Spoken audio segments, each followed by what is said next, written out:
I want to welcome you to the May 5th, 2001 Special Education Advisory Committee for the Ottawa-Carleton District School Board. And before we start, I also want to take a moment to thank our Algonquins people for letting us host this meeting on unceded territory, and also to remember our missing and murdered Indigenous women, as today is May 5th, Wear Red Day, to recognize our Indigenous women who have gone missing over the years. So thank you. And now I call for our mover to approve the agenda as listed. I'm just going to get my agenda. I have all my piece of paper in front of me all the time.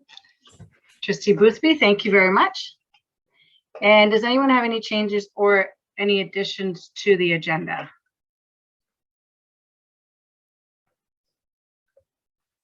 I don't see anybody, and nobody in the participant. Okay, perfect. Thank you very much. And may I have a mover for approval of the agenda? Mark Wiley, thank you. And all those in favor?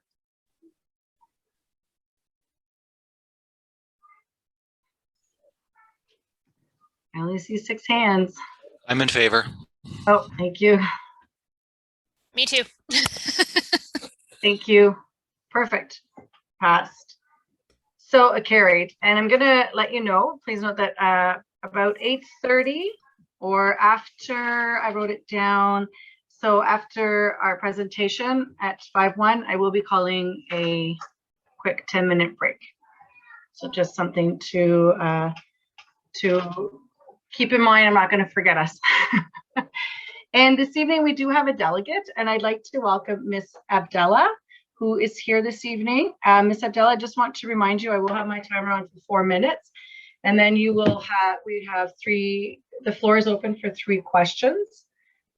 And then afterwards, if people are still interested, they can email you as long as you CC Peter and myself, or you can contact us, and you'll be welcome to listen in afterwards. So 1 second, just going to put my timer on, and feel free to go ahead, Ms. Abdella. Thank you very much. So to sum up, the reason I'm here today to talk to you is to address the ableism at the very heart and structure of the Optimester system that is placed at my school, a problem that that I myself as a student with ADHD am facing every day, and that my fellow students with ADHD or with mental illnesses are also seeing and being sorely affected by. Now, as I mentioned, the main affected actors through here are going to be our students and staff as well with ADHD or mental illnesses such as anxiety and depression. And that a lot of the experiences I'm going to bring up are my own and from my own life throughout the year, but that through much consultations with fellow students, I realize I am not at all unique to. Now, to start us off, let me detail exactly why the Optimesters at their heart and core are actually very ableist. Is when you speak to any student who is studying within it and is struggling every day, we can tell you for a fact that it was not built with us in mind. Speaking to ADHD specifically, my condition leads to a shorter attention span and much more difficulty with staying organized, staying focused. And yet the extremely condensed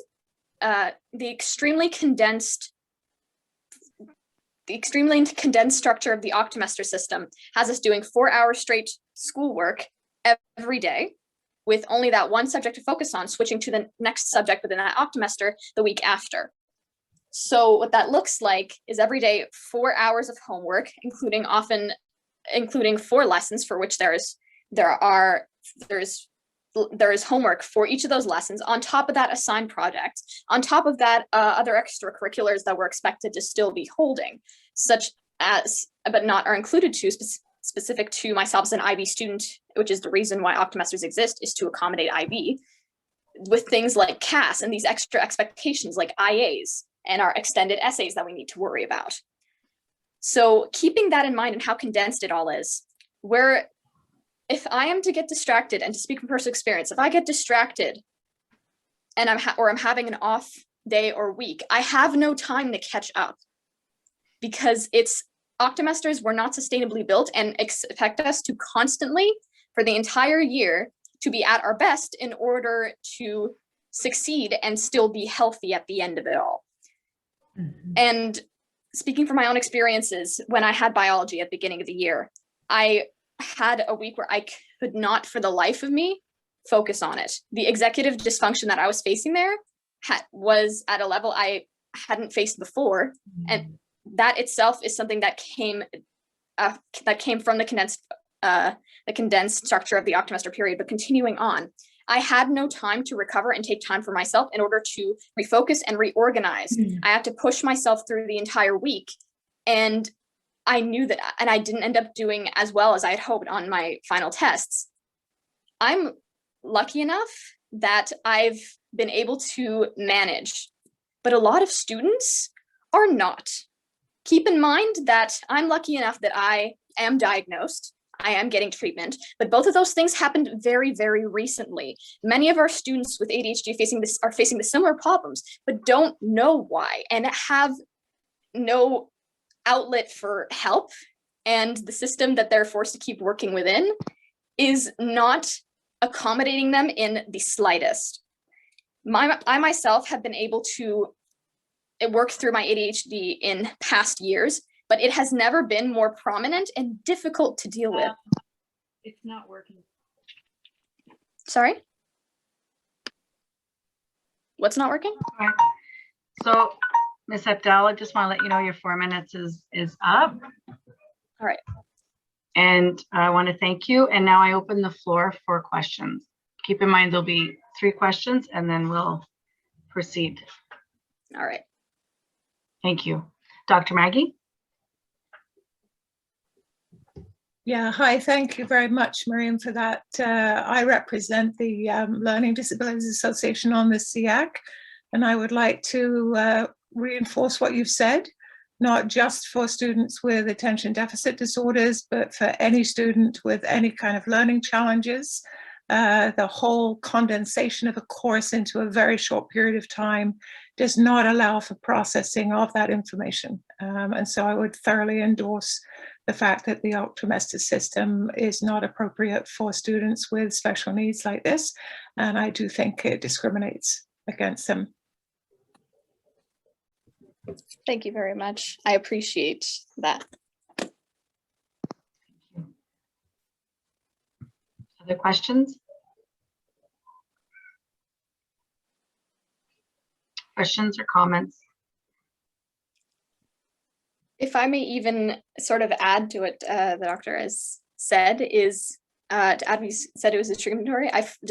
I fully agree, because we're in a term I used in my application to delegate today is that we're treated as collateral damage in the process, in the planning process of coming up with this system.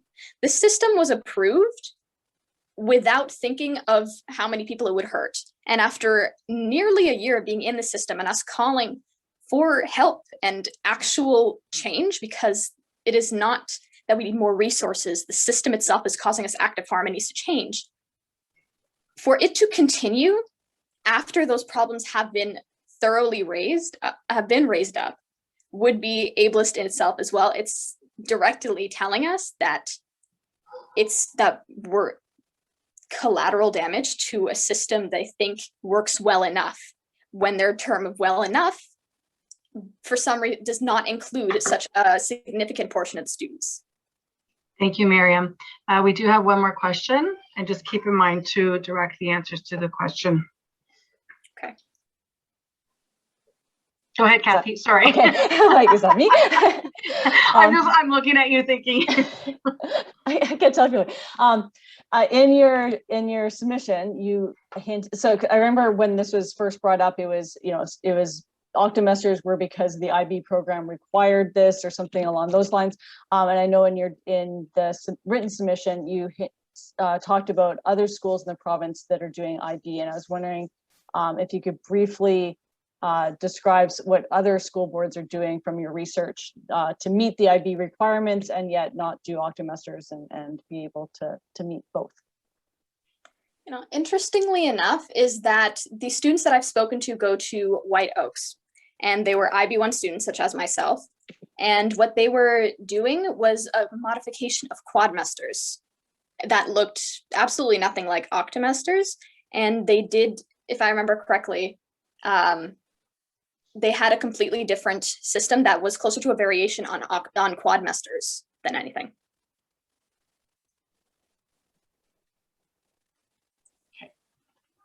Thank you. Thank you very much.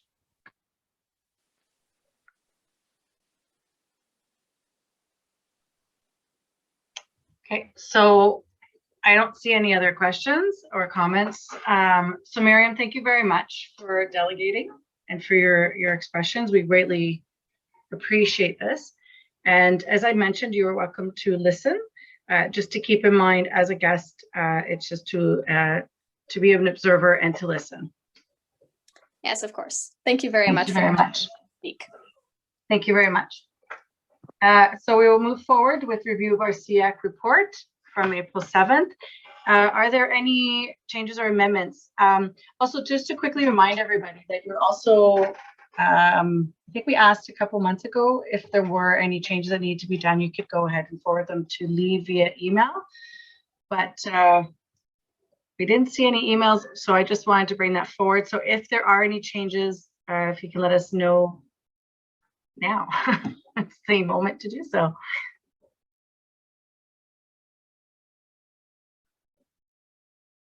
Okay, so I'd like to call for a mover to receive the SEAC report of April 7th, 2011. Kathy, thank you. And all those in favor?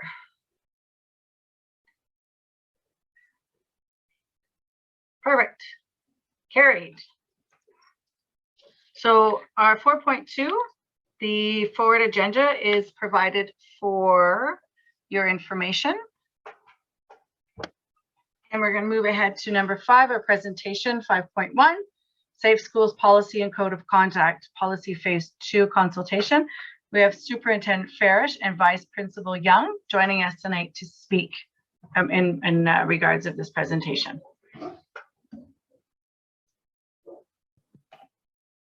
Thanks very much, Chair. I didn't want to jump in there in case Superintendent Simmons had something to say, but thank you for the opportunity. I am sending regrets on behalf of Jessica Young, who was fortunate enough to receive an appointment this evening to get a vaccine.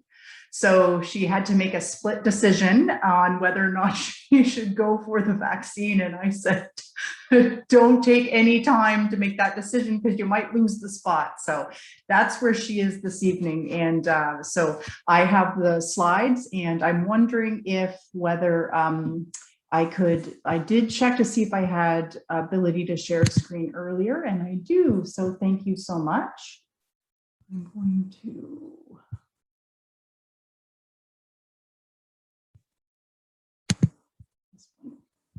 Should work for me. Apologies for the delay here. And I have to move my camera quickly.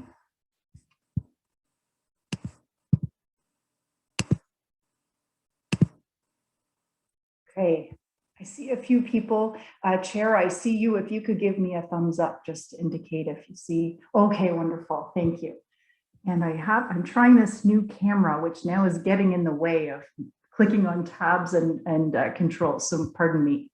So thank you for providing a little bit of time for us this evening. I just want to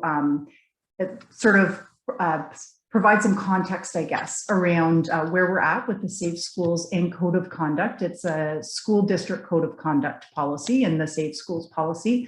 We have done some initial consultations, and at this point we are in what we refer to as the phase 2 consultation, which is going out with the actual revised policies to get feedback and input. So they were shared with the chairs of all committees, advisory committees.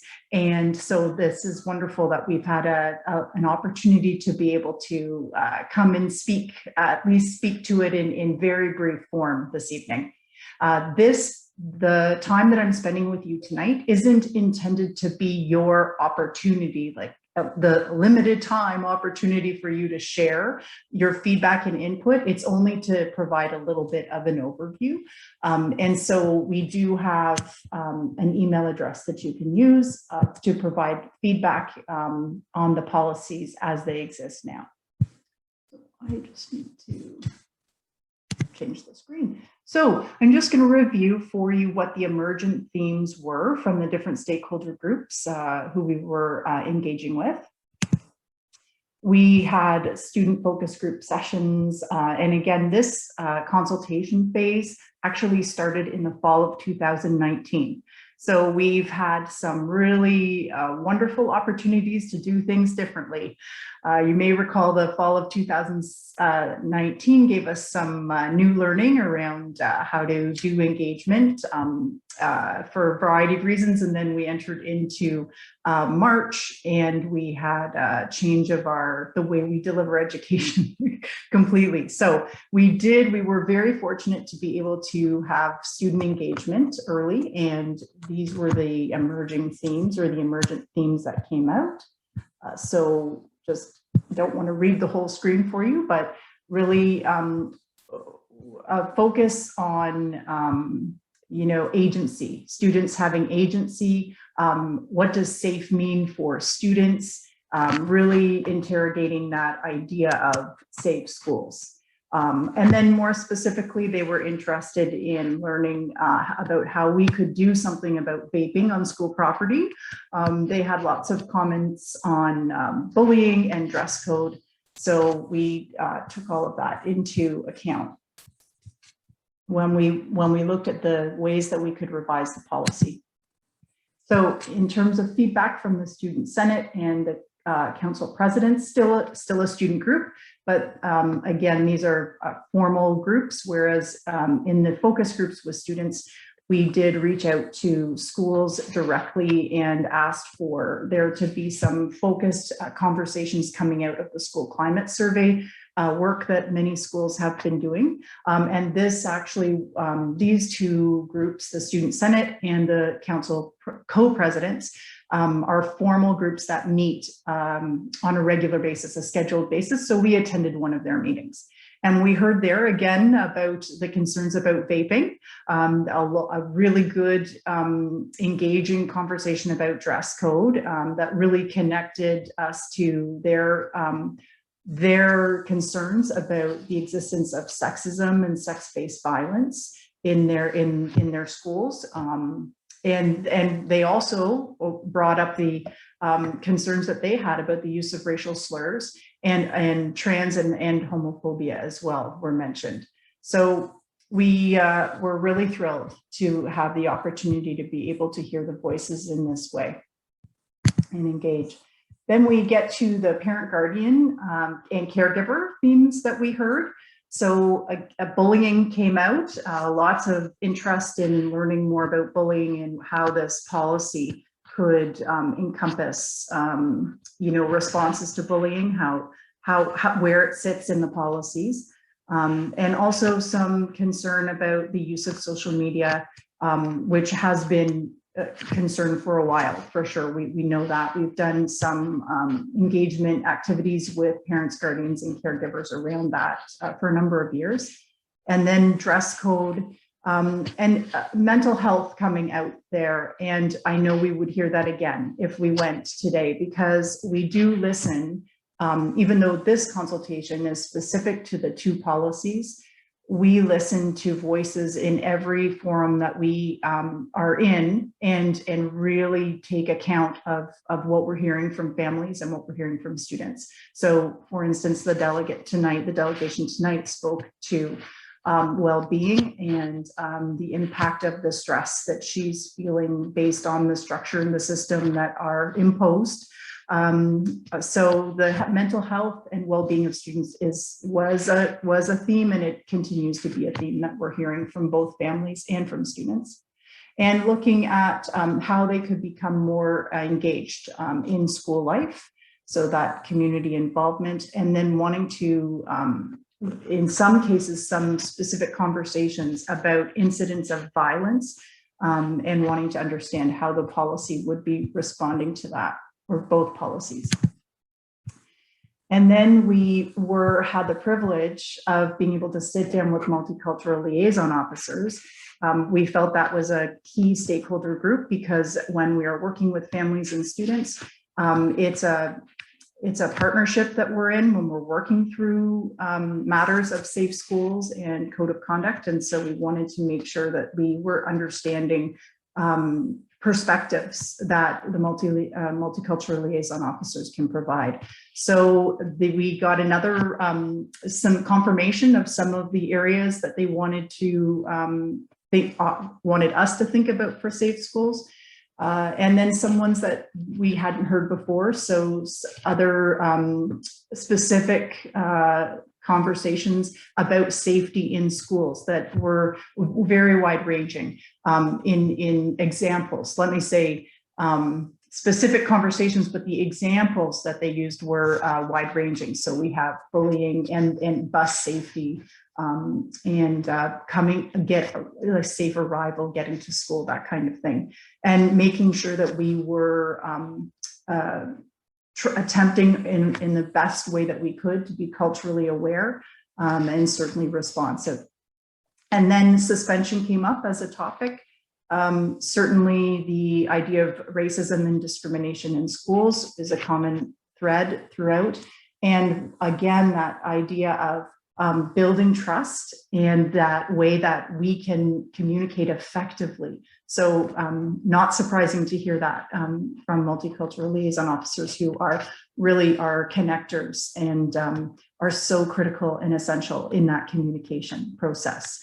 And then understanding a little bit more about police and what their roles are in schools. I think that was more just a reflection of some questions that they brought forward. And then the school administrators, we spoke to vice principals and principals. We did this in small groups.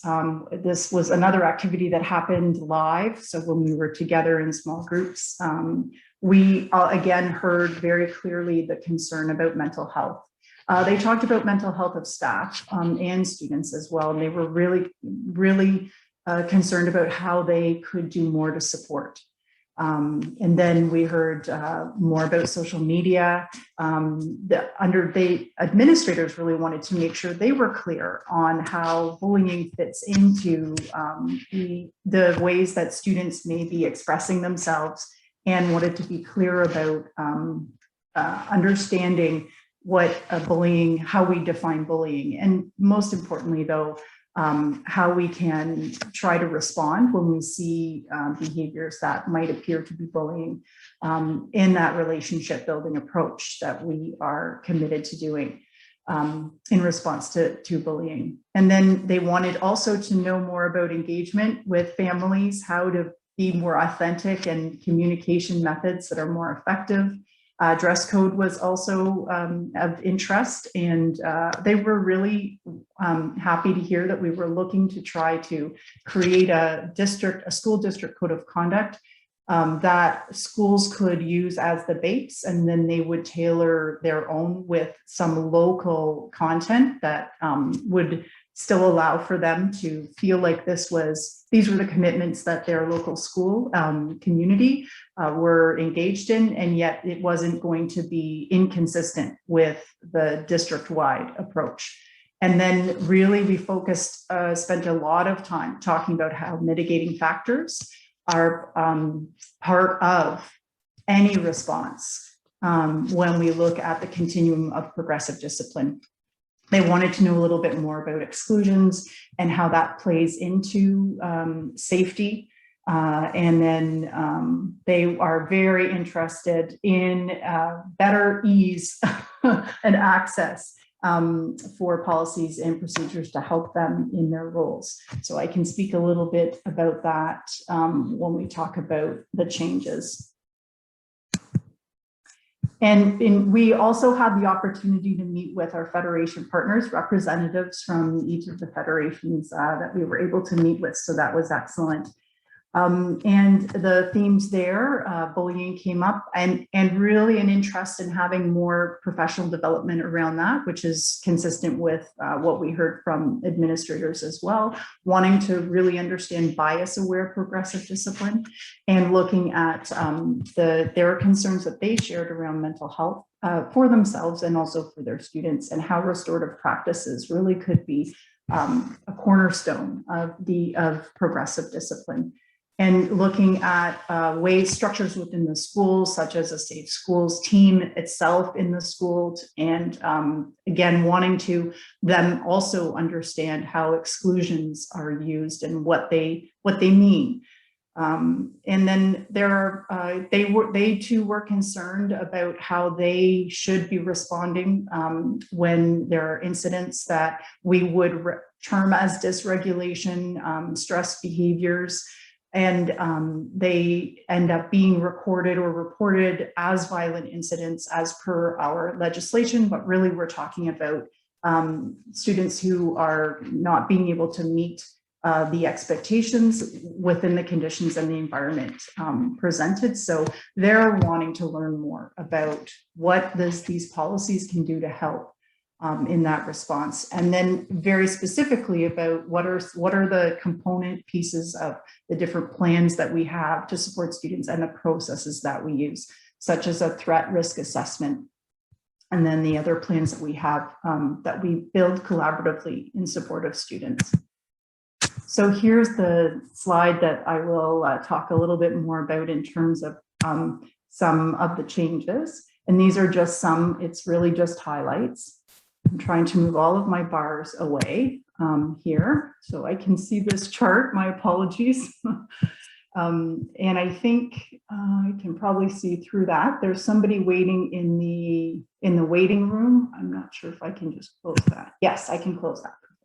Okay, so when we look at the Safe Schools policy and also the School District Code of Conduct policy, one of the things that we did right away in terms of looking at how to use what we heard and draft it into policy format was to approach it from a human rights and equity perspective or a framework. And we were very fortunate because Carolyn Tanner, the Human Rights and Equity Advisor, had joined our district in March. And so we were still ahead of the time that we were using the feedback to be writing the report or the policies, drafting the policies. So she was with us at the very beginning and continued to provide feedback and still continues to provide feedback in her role. It's at arm's length to the district as an advisor, but we were very, very fortunate in the timing of her joining the district. And then for the Safe Schools policy, specifically wanted to let you know that we actually divided the policy into two separate policies. We felt that was in response to being able to concentrate on the sort of the theme or the topics that we wanted to cluster. So emergency preparedness is one of the policies that came out of Safe Schools, and the other one is managing student behavior. And we're really talking about engaging students in positive ways. In some cases, unfortunately, we do have language that comes from policy and program memorandum from the ministry, and those are required elements. And sometimes language is important to be able to have that alignment. And so managing student behavior was one of the ways that we still don't love that title, but it was a way to connect it to some of the elements of the PPMs. And we also looked at building in a response to code of conduct where students may not be meeting the expectations. Really though, focus again on that promotion of positive student behavior. The non-disciplinary responses are just as important as the disciplinary responses. And I think that The other piece that I'll talk about when we talked about the ease of policies and procedures that the administrators were hoping we might be able to do something to improve on.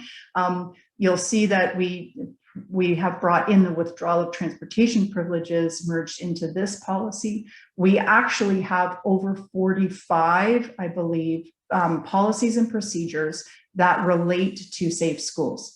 So we did do some merging where we could, where it made sense, where it didn't create a substantive change to the actual policy that we were merging over. And so we did do that in this case with the transportation privileges. And then we also reference in this policy that there will be an exclusion and modified day policy that's under development currently, and it is as a non-disciplinary approach that would be in response to safety concerns.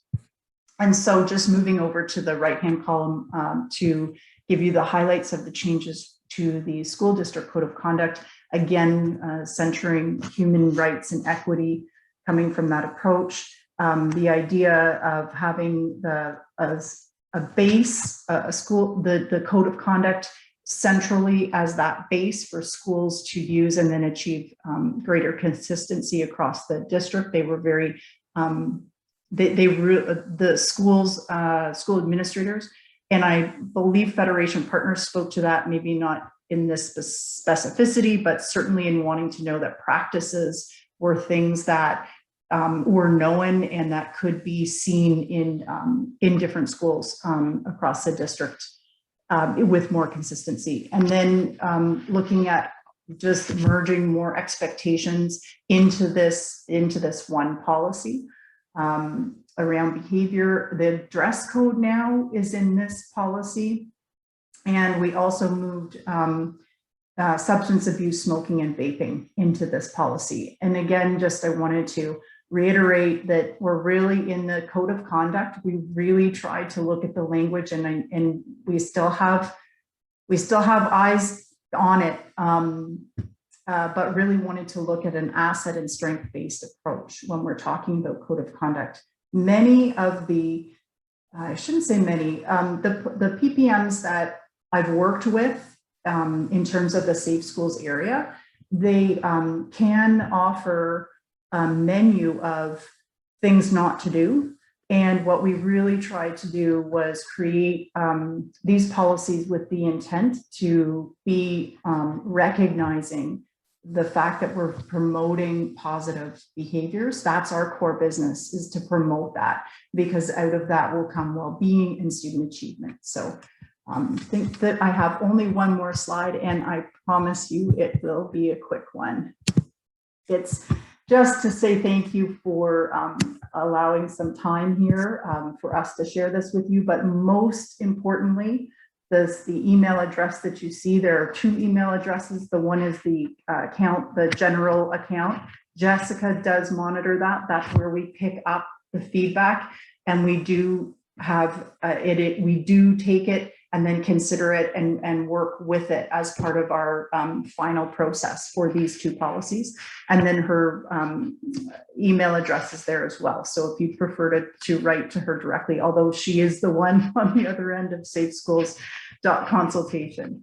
So I'm hoping I didn't go over my 20 minutes, Chair. I apologize. I'm just very grateful to be here, and hope I did Jessica justice. I'll stop sharing now. You did great. Thank you. And Trustee Ellis?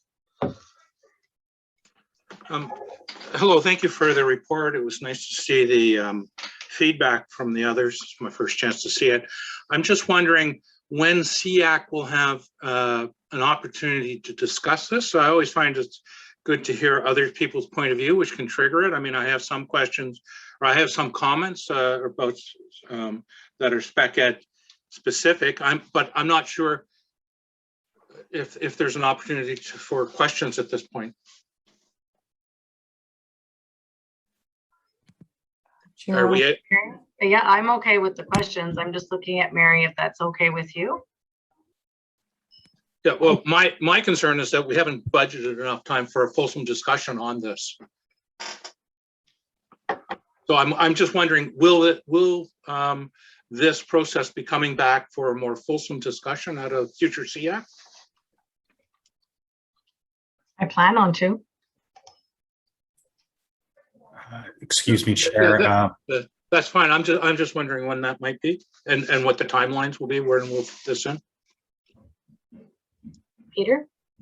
I'll turn to Superintendent Farish for that to talk about the next steps and what this is phase 2, as she mentioned, and the next steps and rollout from here. Yeah.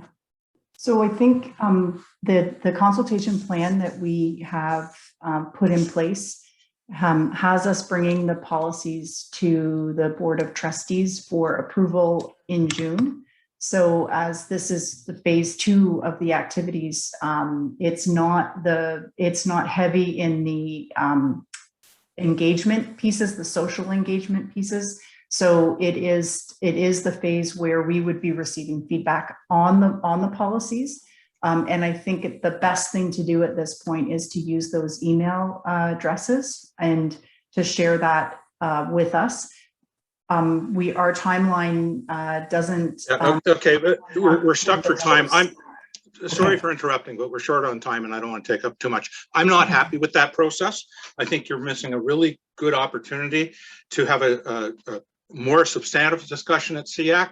As I say, I've got a number of things that I find from a spec ed point of view has not been as fulsomely addressed. So waiting till the next time, it's not that irrelative. How will you fit in if a concern is raised around spec ed, around let's say mitigations, which is only mentioned in the managing student behavior, not in the code of conduct, where I think it should be. You know, I'm concerned. I'll leave it at that. Thank you.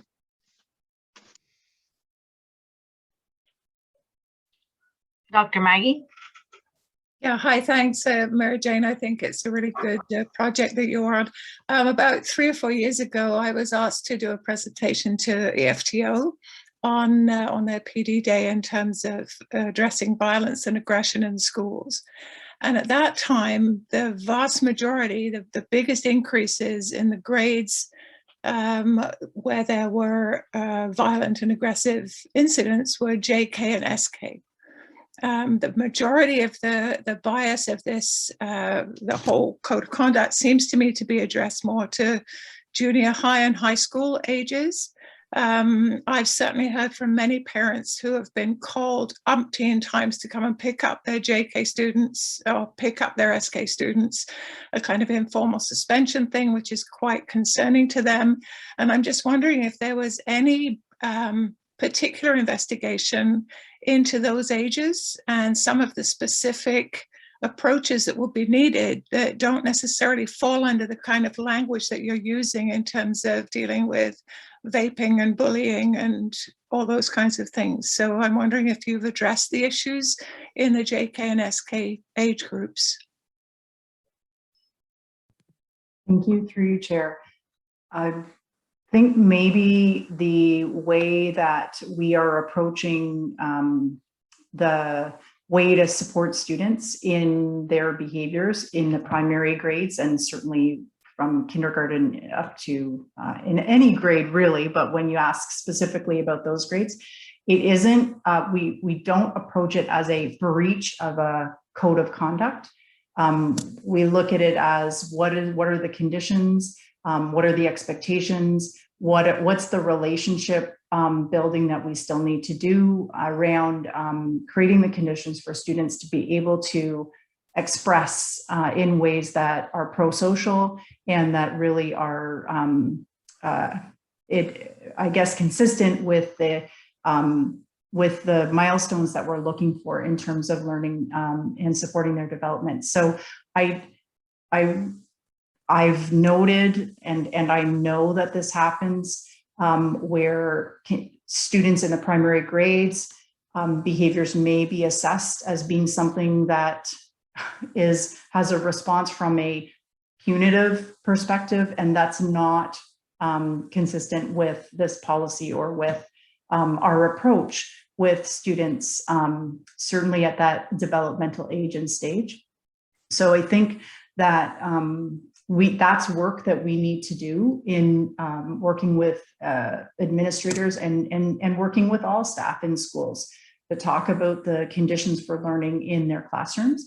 And in fact, we don't have the ability to suspend students in those grades. So it is really there is nothing that would speak to that in a policy that would frame those behaviors as being needing discipline from that perspective. It's more about maybe doing some correction together, some co-regulating, some working together to find the way to support students so that the expectations can be met. And sometimes that's just, well, it is always continual learning on our parts as the educators, as we're learning from the students about what they can do and working from that perspective. So there's a lot of work to do. I agree. And I also probably should have said from the outset, we are not presenting these two policies as if these policies are going to change practice in and of themselves.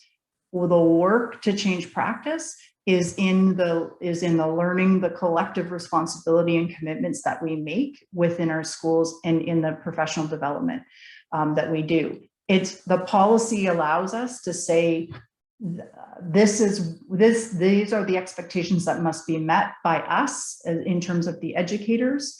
But it doesn't, you can't just hold a policy up and then say, look, it says this here, therefore we're done the work. And I know that's not what you're implying at all. I know that, Maggie. But just sometimes and I would be the same, I'd want to see where it says in this policy exactly what I want to see in terms of a practice. Some of that comes in procedure, but most of that comes in the actual day-to-day practices that we as leaders in our school need to supervise and need to be building capacity and continuing to develop. If I can just add to that on that note, sorry, Maggie, just, at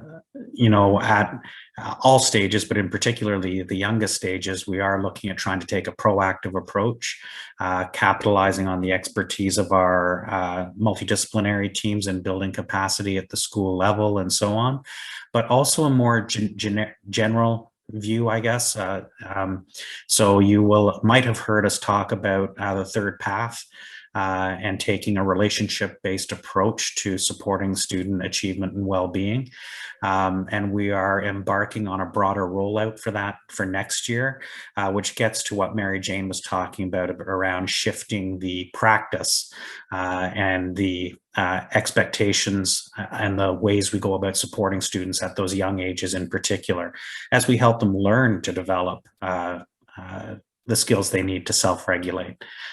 So it is certainly, there's the consequence side, and as Mary Jane mentioned, it's not, we don't have the authority to suspend primary age students anymore, but there is also the proactive side, which I think is way more important and will yield way more fruit long-term than any consequence-based approach.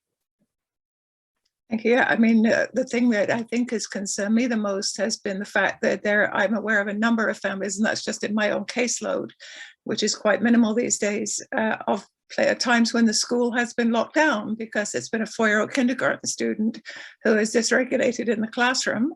There was one where I know that this kiddie was in the fishbowl in the middle of the school and would constantly rip his clothes off, and the whole school was locked down, and it was everybody had to stay in their classrooms because there was a kiddie who wasn't even yet 4 that kind of precipitated this just general shutdown, like it was a huge violent incident.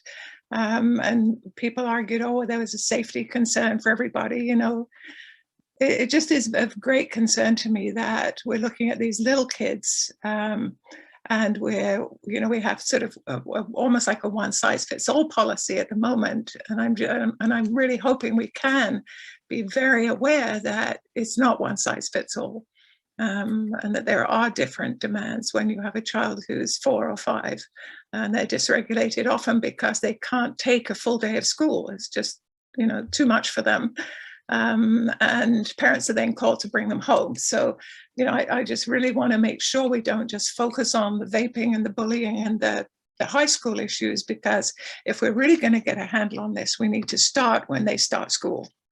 And those are the most important grades to start imbuing in them a sense of respect, a sense of authority, a sense of their own boundaries. And I just really want to say that I think that's incredibly important. And I think we do need some more discussion on that. And thank you very much. You said it way better than I would have. But that whole notion around developmental milestones and ensuring our programming is at the right level to support that student, so they're not too bored or not over challenged or whatever the case may be. We know if we look at behavior as communication, we spend a lot of time trying to determine what is the purpose of this behavior, where is it coming from, what is it, what stress is it designed to alleviate, and then we work to address those conditions. So, for example, we have students with sensory issues. And we will work to reduce the sensory overload that can be occurring. But it is a work in progress. We are getting better and better at it. We've got a wealth of experience in our multidisciplinary teams. And I see Connie Allen's next speaking after me. She will probably say it better than me too, but it is an area that does continue to be a focus for us as a district. And I agree with you completely that we really need to focus on helping skill development with our youngest learners. Thank you, Peter. Connie? Thank you, Peter, for mentioning behavior as communication. I'd just like to reiterate what Maggie said. And I'm wondering in particular, the thing that I did see in the presentation, Superintendent Farish, was mention of a partial day policy. It might not have been called that, but that's how I internalized it. And that was under development. And I'm wondering the timeline for the development of that and how that dovetails with the concerns that Maggie's bringing up, given that, again, some of our youngest learners, when they enter school, it is a long day, and especially I in my caseload, I've had discussion this week of students whose developmental levels place them at about a 1-year-old level, and they have the right to be at school full time, but there's 2 issues. One is staffing, because they very often need an available adult to support them. And then the other issue is just developmentally, can a child of that age and developmental level have a successful full day? And how can we support perhaps students, having graduated entries to school where they have a successful hour or 2 and we build on that, as opposed to a full day, the expectation of a full day where it's not successful and we start to shorten the day. I'm just wondering if that policy is going to address those kinds of things for young learners. Thank you. Through you, Chair. Thanks for the question. And we don't have, it's a working title, but I think it's modified day and exclusion. So we don't actually have a timeline for that, but it's work that we knew would come out of this, or we expected it would come out of this. And we wanted it to sit as a separate policy because it is a non-disciplinary approach. So we didn't want there to be any confusion, but we are referencing it in this policy so that people know if that's what they're wanting to learn more about, or how we're going to direct people in the policy, that it will sit there. And I think that does definitely speak to some of what Maggie was talking about in terms of these.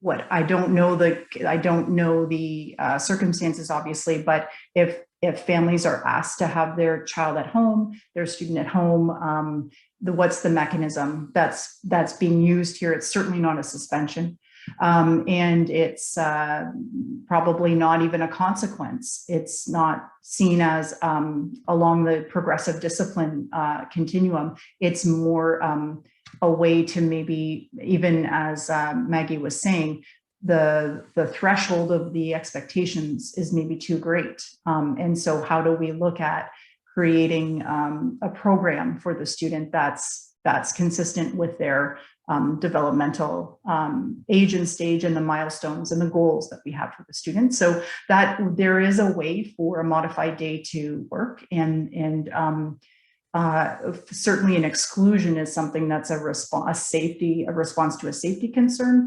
But again, I really like the example that Maggie gave us, because there's an obligation around safety that sometimes doesn't feel like it's prioritizing safety for the person who might be at the center of it. And in that case, it may have been more about dignity for the person in the center of the situation. And yet that's not how it's feeling. Certainly in that example, I could appreciate that it's not, and when you're experiencing the stress behaviors, you're certainly not in a position to be able to process why something is happening the way it's happening. So all of that matters. It's long-winded just to say that I do appreciate how Superintendent Simmons is speaking more to it from a programming perspective and a supportive perspective in terms of maybe the ways that we work with accommodations and we work with program to create the right conditions, the strategies that we use, and not so much to situate it within a policy that speaks to managing student behavior. But I hear a number of you have said in your comments that it's concerning that there isn't something in the managing student behavior that speaks to, we don't expect staff to respond in a punitive way or with consequences. We do expect staff to support students where they're at and look at their behaviors as communication, as their voice, and to better understand what that is. So maybe it's more about setting those expectations instead of being more explicit about the strategies that we'll try and other approaches like the third path, for instance.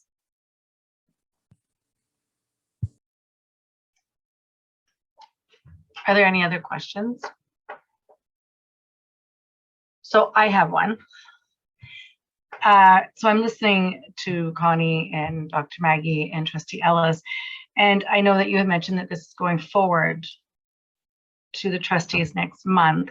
Is this going to be an ongoing process with this policy so that we can invite you back for feedback from SEAC?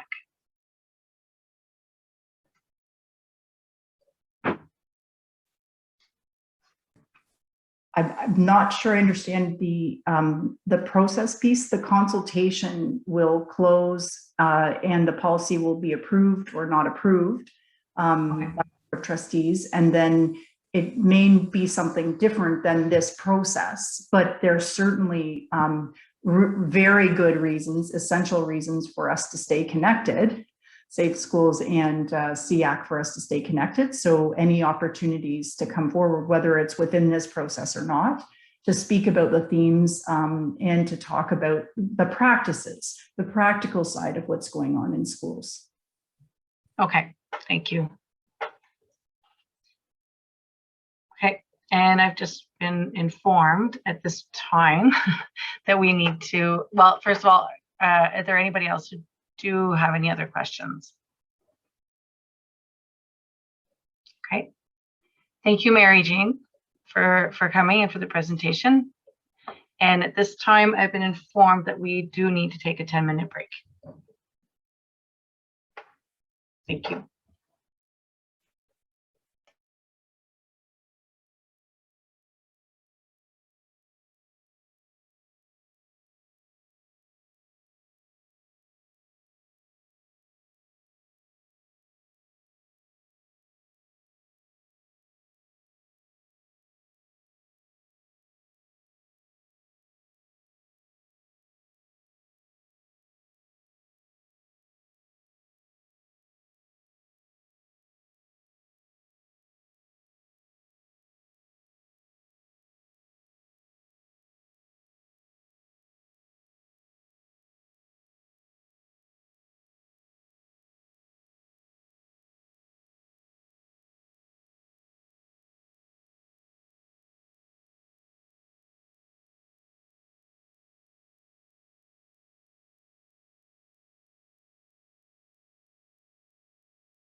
Okay.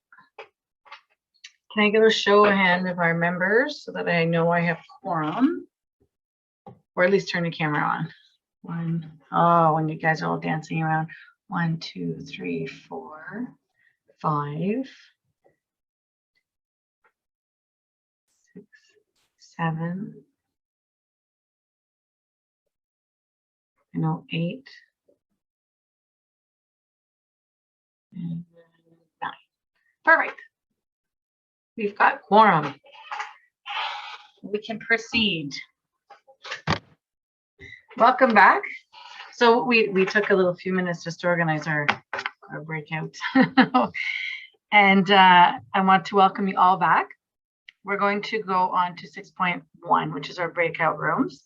And Manager Kay will deliver a brief presentation on the logistics of specialized program classes. And then afterwards, members will be divided into separate virtual rooms for a 15-minute small group discussion. And in conclusion, there will be a 15-minute discussion on key points with the whole group. I believe Nicole is in charge, or Peter? I think I'm in charge. Because, well, actually, I think, and I'm wrong. But, charge away. We're going to begin with a little presentation and set the stage and some context for some people, leading up to an opportunity in some breakout rooms for some small group interaction to build ideas with each other. And then we'll bring those ideas back and report to the larger group and maybe have a little bit of a conversation about it there. But one of the things we've been working on with SEAC's help is to really get some thinking at the beginning of when we are doing our thinking on a particular issue or challenge. So we're going to go through what we have been thinking is one of the bigger challenges that we have as it relates to secondary specialized program classes. And kind of highlight for you some things that we're noticing and trends that we're going to have to figure out how to deal with, and maybe capitalize on the expertise within this room from your perspectives with your associations or as a community rep. What are some key things that we need to be considering in our thinking right from the get-go, so that we don't get too far down the line and then turn to you for feedback and realize that we've missed something. So it's going to be a little bit messy, but I know we have really benefited, I think, in the past from these groups because it allows us to compile a large amount of information for us to consider in our deliberations as we work our way through some of these challenges. And I think it also allows SEAC, when we come back with some follow-up, to have had an initial discussion without any preconceived outcomes and take a look at some of our suggestions for moving forward, and to be able to base that discussion having already participated in the conversation tonight. So with that in mind, I am going to share my screen. If I can find the presentation. There we go. And can everyone see that? Thank you. So I can't see anybody or any questions, so I can only see Sonia, so that's great. So Sonia, if you need to interrupt us as we go, by all means.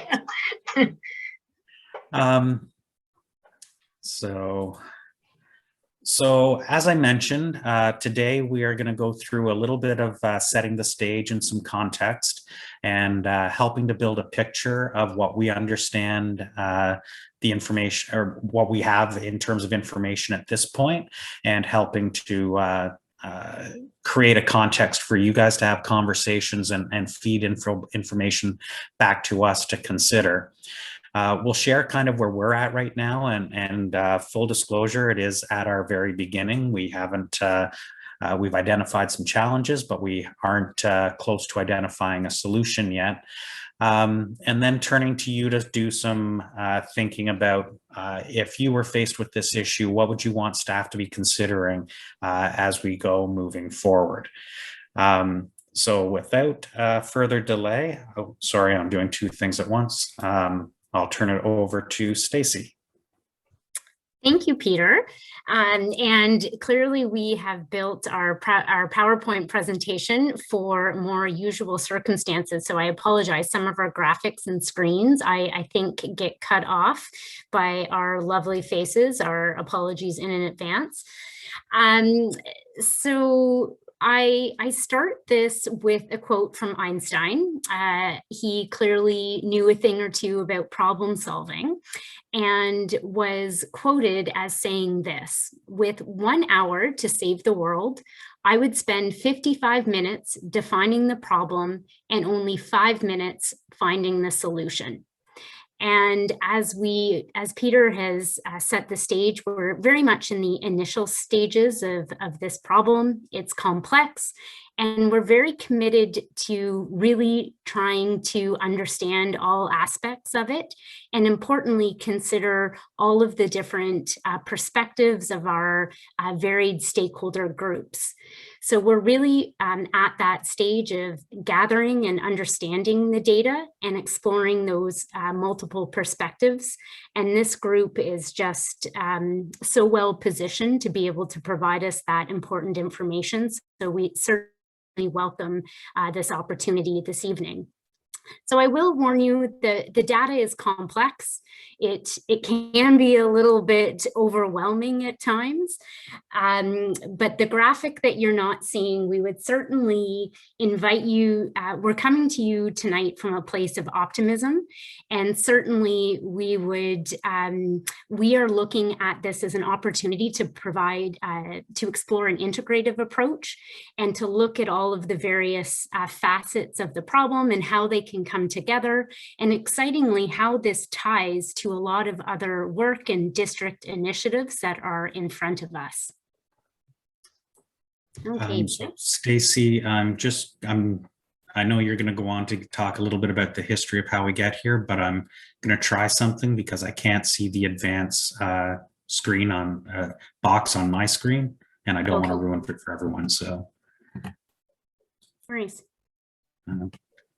Whoa.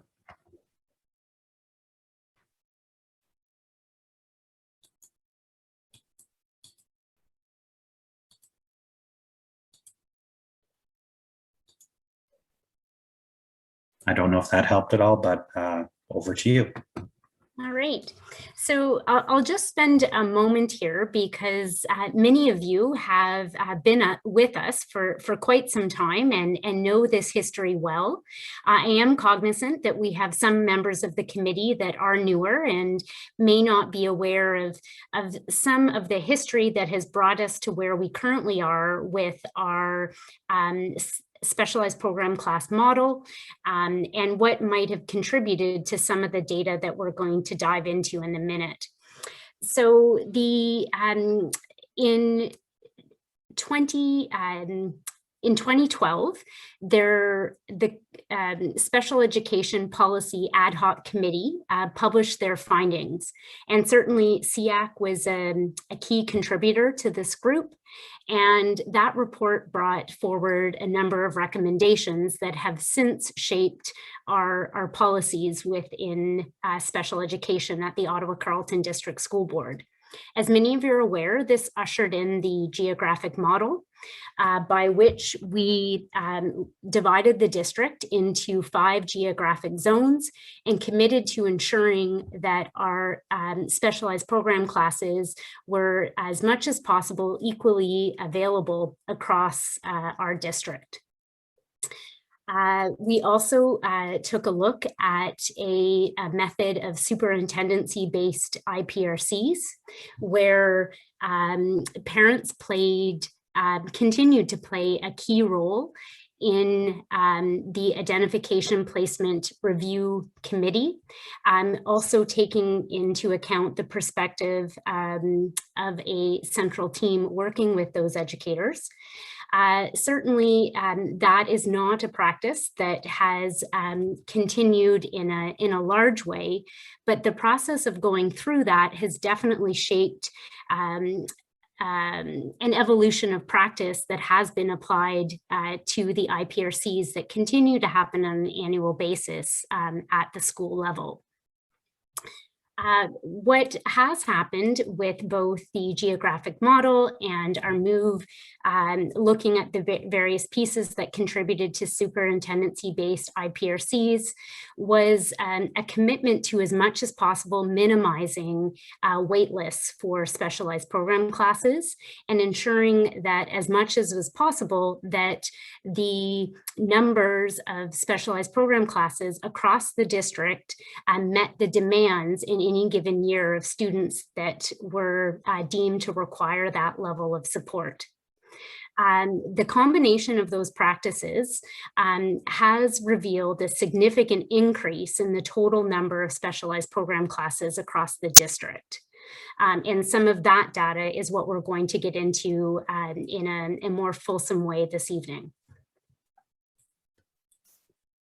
Stacy had mentioned the walk down memory lane, and that work began in 2012. It's now 9 years later, and we have kind of new initiatives, new urgencies, new requirements that absolutely have a weight to bear on our current decision-making process. Certainly the district's work in equity and inclusion absolutely has to continue forward as a priority. We have come a long way in our understanding, but we still have a long way to go yet. And that work absolutely has to continue. But it's a consideration when we look at specialized program class models moving forward. And you will have heard of the Ministry of Education's requirement to de-stream grade 9 math in September 2021. That is also leading into a variety of conversations that will have an impact on special education in the district, but also it will have an impact way beyond. This is not just an issue for 8th grade teachers and 9th grade teachers. These conversations around de-streaming expand well beyond just those 2 years and the grade 9 math applied course. So we're cognizant of this. This work is just getting underway now, and we will be engaging SEAC in a further discussion around the de-streaming conversation shortly as we move this forward. But these are kind of some of the things that cause us to pause and take a reflection on, okay, we need to keep these ideas in mind front and center because they are our current reality as we look at addressing a challenge moving forward.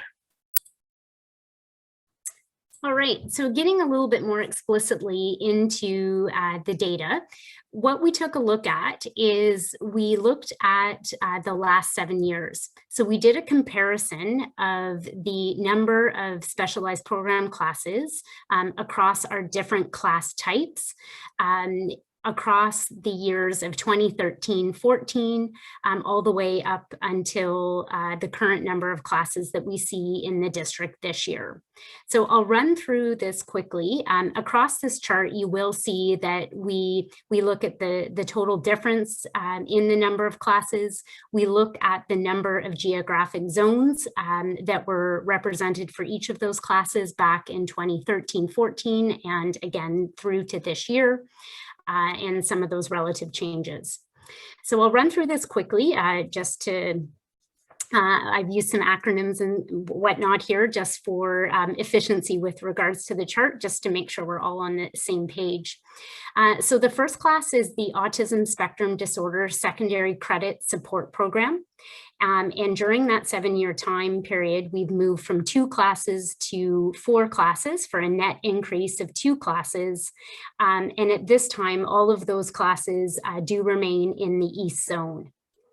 Moving into our autism spectrum disorder classes, our ASD classes, you'll note a very significant change here. So during that 7-year time period, we've moved from 7 classes to 17 classes. So a net increase of 10 classes at the secondary level.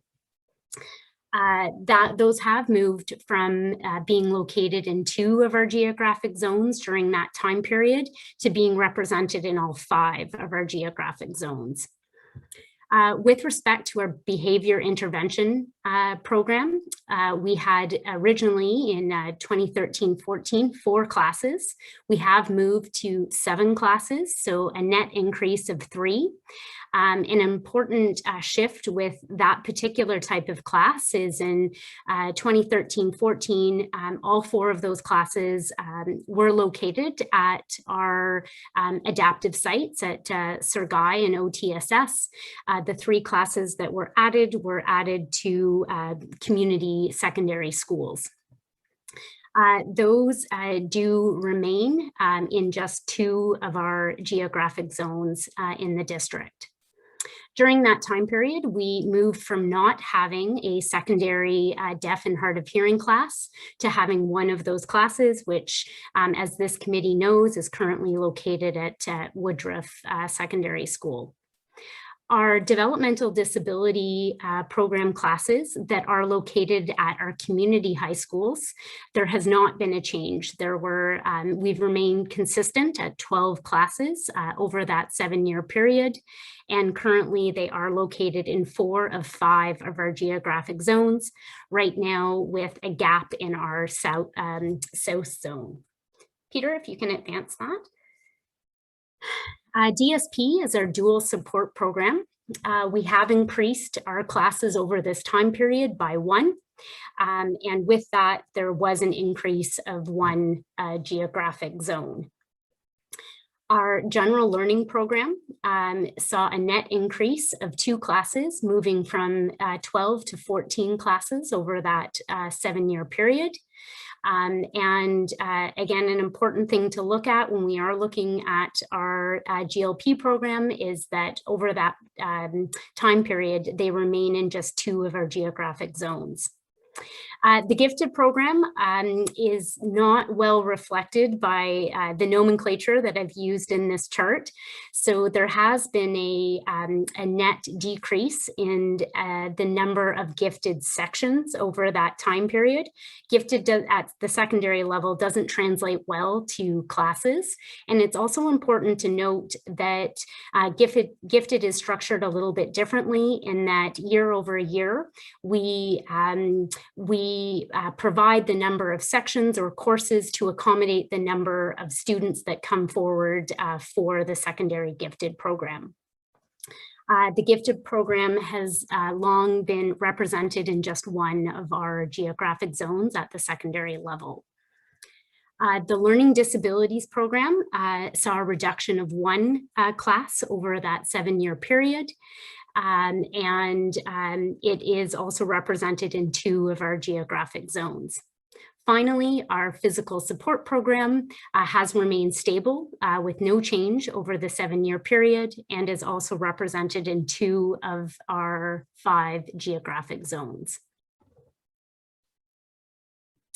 All right, so a little bit of a summary chart here, just to give you some context. I've thrown a lot of data at you there in terms of changes across the types of classes during that 7-year period. I'm going to ask you now to kind of think about that in the overall context of our secondary system here at the OCDSB. So at secondary, you'll hear us use the term sections, which is a rough equivalent of courses. So from over that 7-year analysis, there has been an overall increase in the number of sections that are allocated to specialized program classes at the secondary level. Some of that overall change doesn't look that significant, but some of the decreased numbers in gifted have masked the overall net increase in specialized program classes. And this box is a little bit precluded again by our space, but what it says there is in that 7-year time period, there's been, when gifted is excluded, there's been an increase of 19 secondary specialized program classes. And I want you to kind of juxtapose that to the overall number of secondary schools that we have in the district. So excluding some of our more specialized sites like adult, urban, Aboriginal, and our alternative sites, there are 24 24 secondary schools across the district. So an increase of 19 classes is quite significant when you look at spreading that over a total possibility of 24 secondary sites. If our overall board enrollment at the secondary level is an important consideration, and certainly over that 7-year period, there has been an increase of approximately 800 students.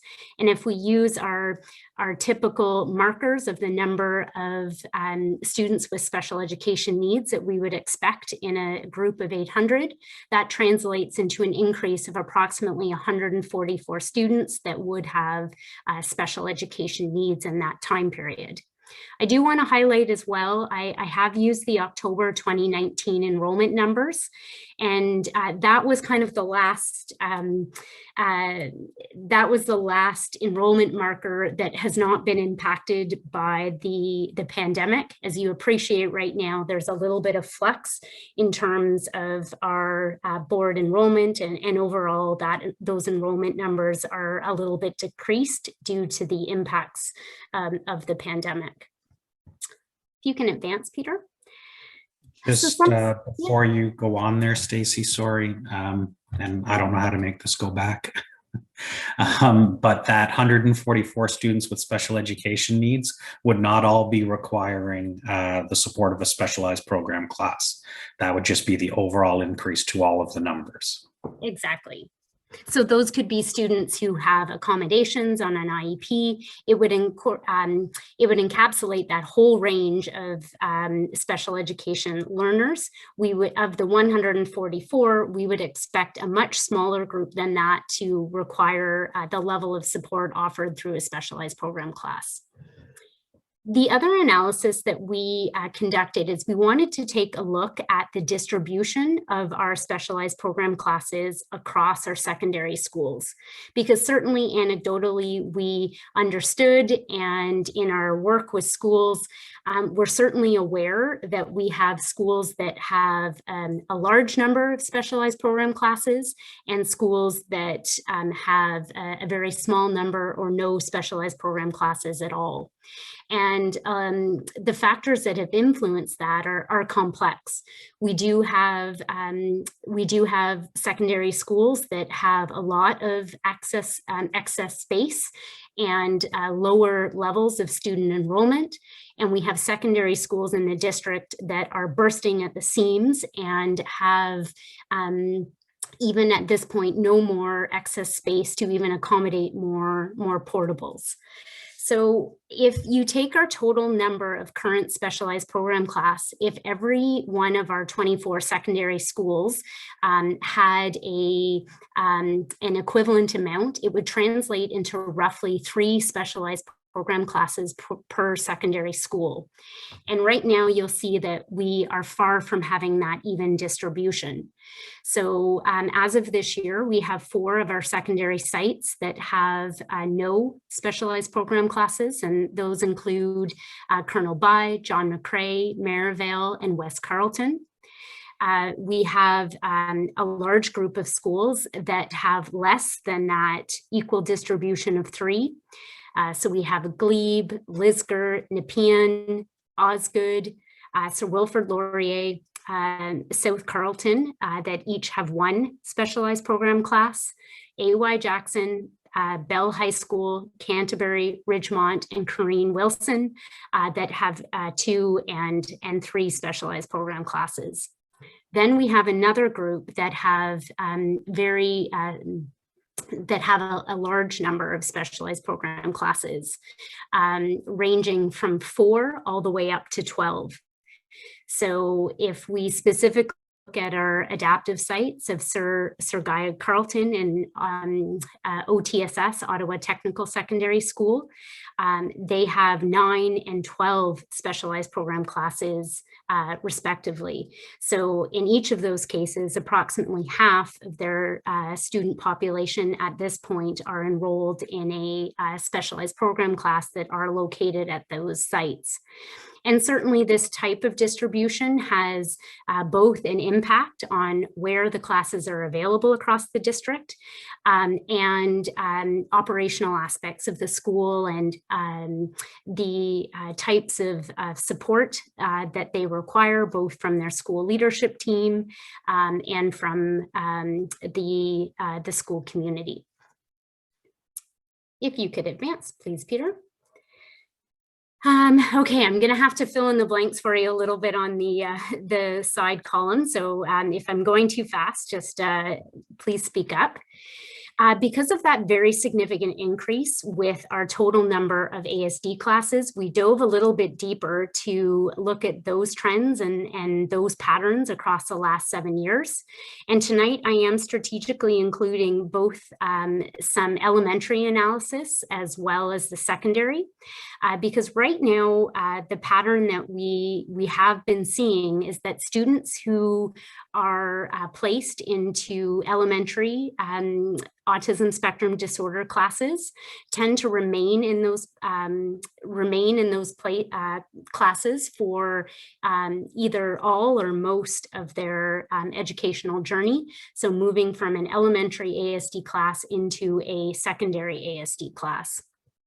So at the elementary level, from during that 7-year time period, so from 2013-14 through to this year, elementary classes have moved from 16 to 35. So an increase of, is that 19? Oops, let me. Yeah, so that's an increase of 19 elementary classes during that 7-year period. Stacy, let me try not putting it in presentation mode, and then we can skip faster, a little bit quicker through some of this. If that is okay. Yeah.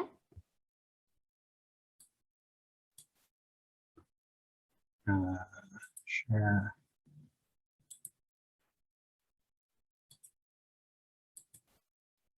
Is that big enough for people to see? Perfect. Okay, so we've increased elementary sites by 11.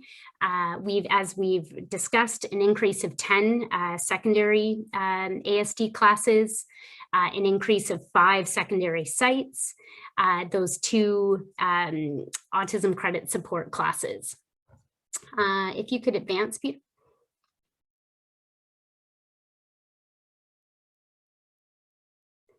And then what we took a look at is what we are projecting the number of secondary ASD classes we're going to need in the next 4 years. And so these projections are just based on the current number of students in our elementary ASD classes that will be transitioning into secondary.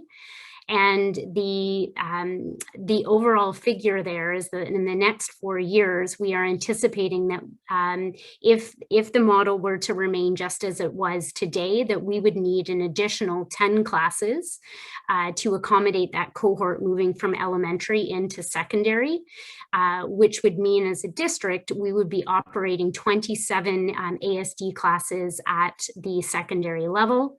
And again, just a reminder that we would need to find spaces and locations across our current number of secondary schools at 24. So certainly a significant increase.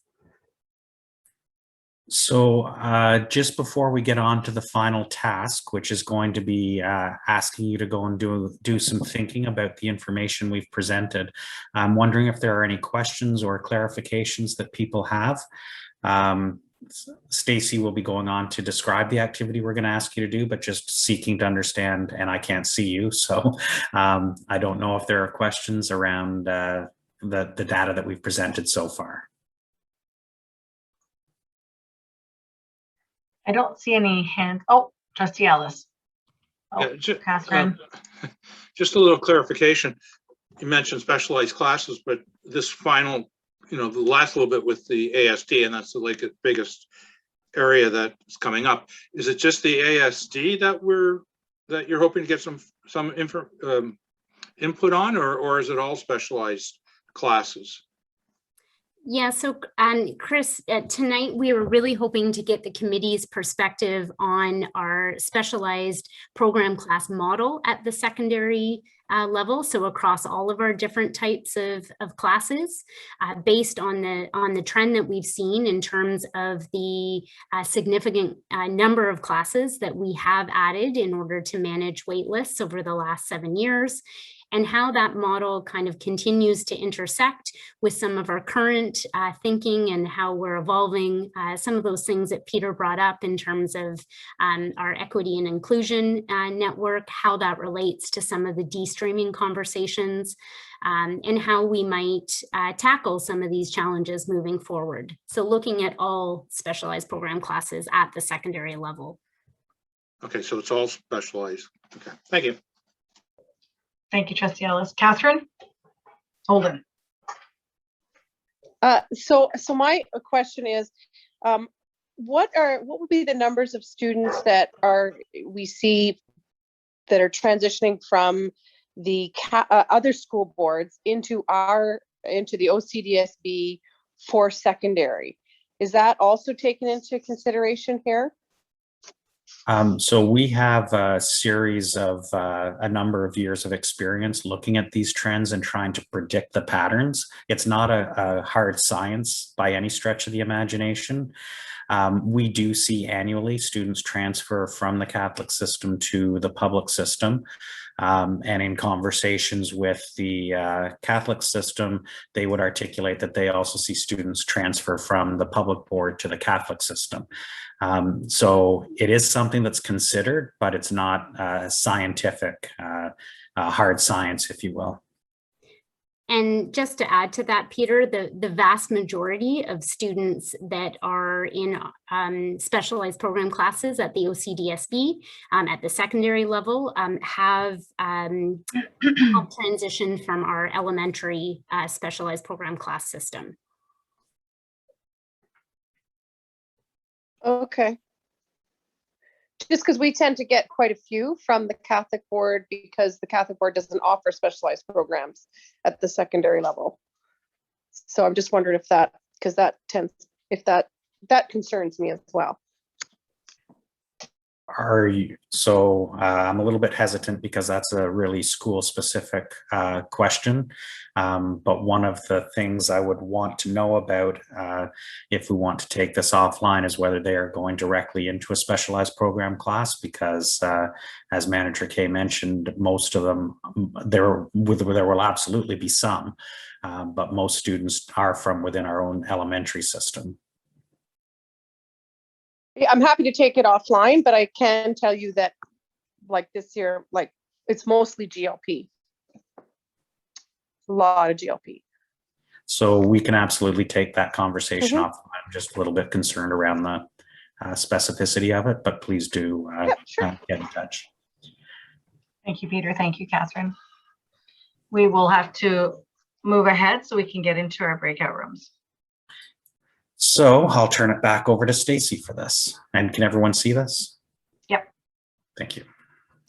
Okay, so we've intentionally left our questions quite broad because we certainly didn't want to limit your insights and perspectives at this point in our investigation. But as we kind of look at our next steps and our directions, we would ask you to think about what some of the challenges might be in what you've heard tonight and what you're thinking about. Importantly, what you would like us to be thinking about as you start thinking about the implications of the trends that we are seeing with secondary specialized program classes, and what should be some of those next steps. So those are, again, some of those broad questions. We'll ask you to break out into our smaller groups. And then as we have done with other conversations, we will have an opportunity to summarize those themes so that all of the groups have an ability to hear that in the larger group discussion. We will ask you, a member from our LSS leadership team will be facilitating those conversations. questions and taking notes so that we certainly have a good representation of your thinkings, of your thoughts and thinking as to guide our work moving forward. And in terms of time, we're probably looking at about 20 minutes. 20 minutes in the breakout room? Yeah. No. 15. It's 15. Okay, 15, and then we'll come back with apologies, because at the 15-minute mark, it will rip you out of those rooms pretty abruptly, but I know we've made it work in the past. I have put the questions in the chat so that you can reflect on them. And I believe Board Services is going to help us get into our respective locations. Yes.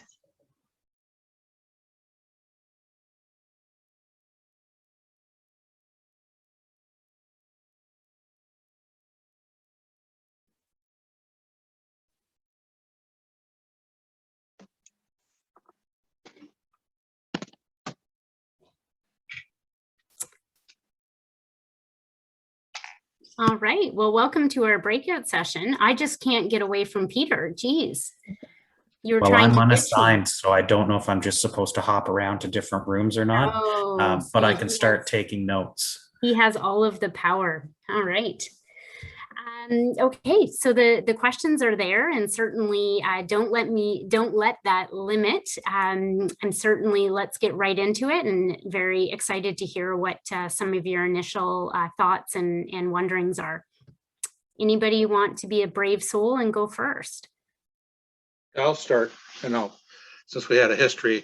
The geographical model from that ad hoc committee stipulated that, and this goes to the first question, challenges, goes to having these classes as close to the student as possible.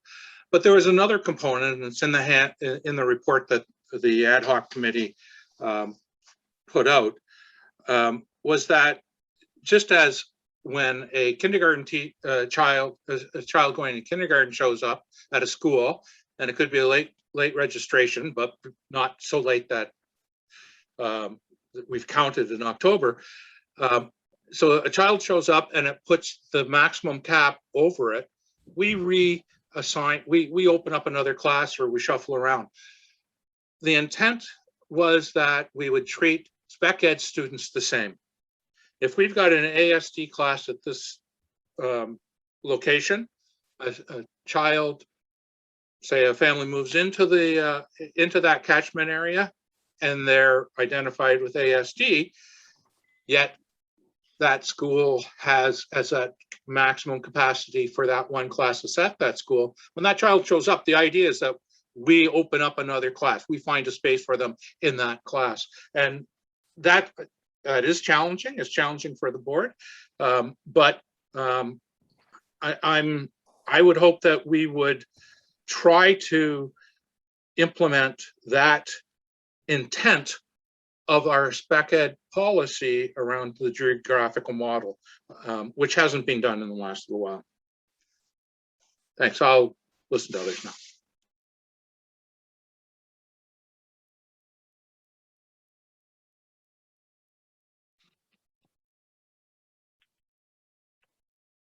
Okay, so if everyone else is quiet, I'll talk. I guess I'll start off with the looking at the lens from gifted, and then I'll sort of branch out to a bigger view. I think one of the challenges with gifted has been the effects of these tiered interventions that was put into place in 2015.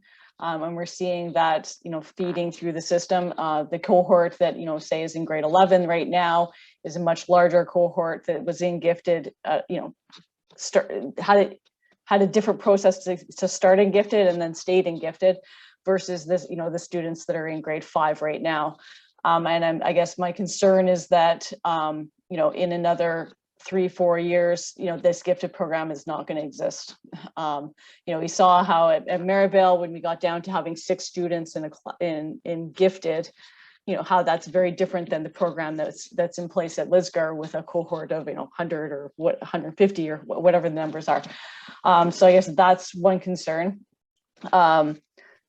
And I guess the other, challenge, looking at a bigger perspective, I know, like, I mean, when the gifted review came up, it was all about money and how the, and everything like that. And gifted classes don't even have different ratios. All these ASD classes that are being added are, I assume, much, they need higher ratio, and I mean, and they need that. So when you look at adding another 27 autism classes, that's a lot of staff, a lot of expense. I guess, yeah, exactly. I guess. My other concern would be, I know, inclusion is talked about a lot. I think there's a lot of different ways to look at inclusion, and I know I know specialized classes often are sort of viewed as against inclusion, but in some ways that's not always true in my experience. I think having kids in a regular classroom and having them sit at the back, even though they are included in their regular classroom, if they aren't fully included, or they're always sat at the back of the classroom and doing separate projects or separate work for the rest of the group, that's not fully inclusive either. So I think I just wanted to make that point. And yeah, sorry, I'm kind of rambling on a few different tangents. So yeah, I think next steps, I think it'd be really good to talk to the students in these classrooms and talk to the families involved. Is it a case where, families, when you're, speaking to my own experience when deciding to move my children into a specialized program classes, and I realized this is, there's a lot of different situations in this, but I mean, it was looking at, there's a lot of pros and cons, and are parents choosing these specialized classes because they truly offer better programs? Are they still, is there room for improvement? So is this the least of two evils in their eyes, or what's all going into their decision making, and or is it the case where like they're looking at it and like there isn't a program class in their geographic area, and so therefore they don't choose it because they don't want their child traveling an hour across the city or things like that. So anyway, sorry, I'll let somebody else talk.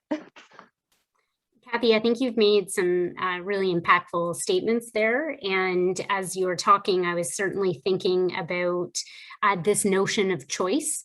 And so I think you're right, really thinking intentionally about how we're engaging their families and understanding how they're arriving at decisions. And are the choices that they're making, are those real choices? Or, what are those factors? Because I think sometimes there are unintended consequences to these quote unquote choices that we are presenting our families. I think, yeah, like it's important that they have choice, that they have informed choice, that are accurate choices. I know, within the gifted community, there's been a lot of, we hear stories all the time about misconceptions about what the program is and isn't, and what parents are being told, and and they're basing these big decisions on possibly inaccuracies, and I assume other exceptionalities have similar challenges with that. So yeah, like having accurate thing and having and also like what is possible in the regular classroom, what what are they basing these choices on? Is this because of is there things that could be improved, or are they being scared out of these specialized program classes and there's things that should be improved there?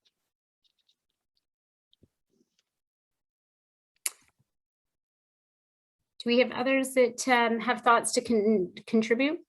It's just free flow, and go ahead, Maggie. Okay, thanks. I'm just kind of pairing it with this whole idea of de-streaming the math in grade 9, because I'll tell you right now, I mean, don't even get me started on this as a philosophy, but you are going to need special education programming for increasing numbers of students once the math program is de-streamed. So, not necessarily that these kids need to be in a special program class, but I can foresee a huge issue with students who have, maybe some kind of neurologically based learning disability in math, or for those who simply have got no notion of how you do fractions, decimals, ratios, and percentages. by the time they get to grade 9. So, you know, I don't have any solution. I'm just saying this is perhaps one of the challenges, not necessarily, as I say, for an entire program where they're in the special class for the whole time, but certainly you're going to have something in place for these students once the math program is de-streamed. There's no question of that. Yeah, I think it's an important point, and certainly we're very early in our work with de-streaming, and I know Peter has plans for the types of conversations and information that we're going to bring forward to this committee. But I think you've nicely set the stage there, Maggie. Like if you're acknowledging that reality that we are going to have students arriving in grade 9 that are going to be arriving with gaps, and how are our educator teams equipped to program and to teach a range of students that are at different levels within that context. And it makes me think, you know, words that we're starting to hear from other districts who are at a different place in this journey is, you know, what we're hearing about from the research in terms of homogeneous classes, and what the outcomes are attached, like really are the benefits of homogeneous classrooms what we think they are. What I would add to that is that while we have a limited time, it's coming for September. And that kind of works against us in the notion of having time. Yeah, for sure. And you know, if I remember correctly from the research that was done on the LD SIP program, they looked at reading markers, and they also looked at math over the 2 years, and showed absolutely no improvement in the math skills in those children who were in those congregated classes at that time. So that kind of, even when they're in programs that are geared to remediation and compensatory strategies, it's still not working.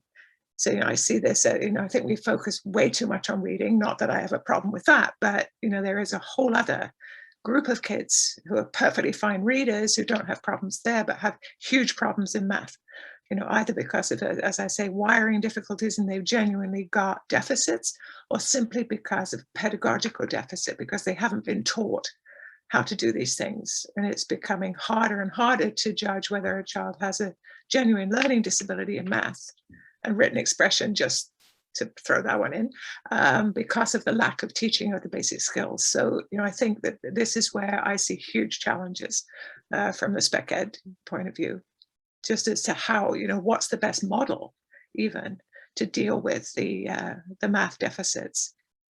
So. Ian, I saw you unmute there for a minute. Did you want to add your 2 cents worth? Sure. Yeah, I don't have many cents, but I have 2 cents, I guess. I guess my wondering sort of pair in with, I believe it's Kathy a little bit, you know, just the numbers going up across the board in the programming classes. It suggests to me that, you know, the district is responsive to the need, and it does change its capacity based on what the need is, which is great. But then the second question that I wonder about is, are they chasing a better program, or are they trying to escape something? You know, are they being drawn to something, or are they being pushed away from something? And I don't know how to interpret those numbers. And I don't know what the metric would be to sort of judge what's driving certain numbers, other than, you know, there's a diagnosis and thing, but how do you judge the programming and why they're making the choices that they do? And the other wondering I have is the geographic model back in the day was to try and have students closer to their communities. I'm wondering, has there been anything looked at in terms of, you know, the way the city is structured, like certain areas are growing, certain areas seem to be shrinking a bit. Has travel times changed? Like, have they been, is there anything, like, how is the geographic part of this working? I'm wondering, you know, so that, again, just a wondering, and I don't have any answers for that. Really, I love that first piece there about, again, looking at that student and family decision-making, that running to something, running away from something. I think that's a really important question. I can shed a little bit of light quickly on the geographic distribution. And certainly at elementary, we've been pretty successful at ensuring that we have classes in various areas of the district. We've definitely been less successful with that at secondary. And I think a lot of that is because we have like 120 schools feeding into 24 schools, and all of those areas of the city that have had explosive growth are the secondary schools that we have the least flexibility to be adding these classes. So what it's meant is, as we add classes, they're going to the areas of the district where we continue to have space, and the densification of those classes are increasing. And certainly that's something that we tend to have some concerns about centrally. I have concerns as well, and that's that equity. Why are spec ed kids, and it has been, it's been for decades, when we need a specialized class, we look where there's a space, not where it's needed. And I would, we really need to think about, do we continue to make spec ed students pay with longer travel times? I have one other thing sort of along those lines too. The transition points are a challenge in a lot of specialized programs, and I know with this geographic model, there's some challenges where when there's with gifted, you see it where they start with one cohort, and then in grade 7 they transition, and then they all get spread out to different schools, and then they end up going back. And I don't know if that's also in other exceptionalities, especially with those small classes, but I hope that there is some consideration to, trying to keep at least some of them have somebody in their new cohort when they do make those transitions, especially with ASD, which transitions are extra hard, and those connections are probably extra challenging. So I hope that can sort of come into the discussion as well. Because my kids have gone through, well, I think by the time they'll graduate, they'll have gone through 6 schools.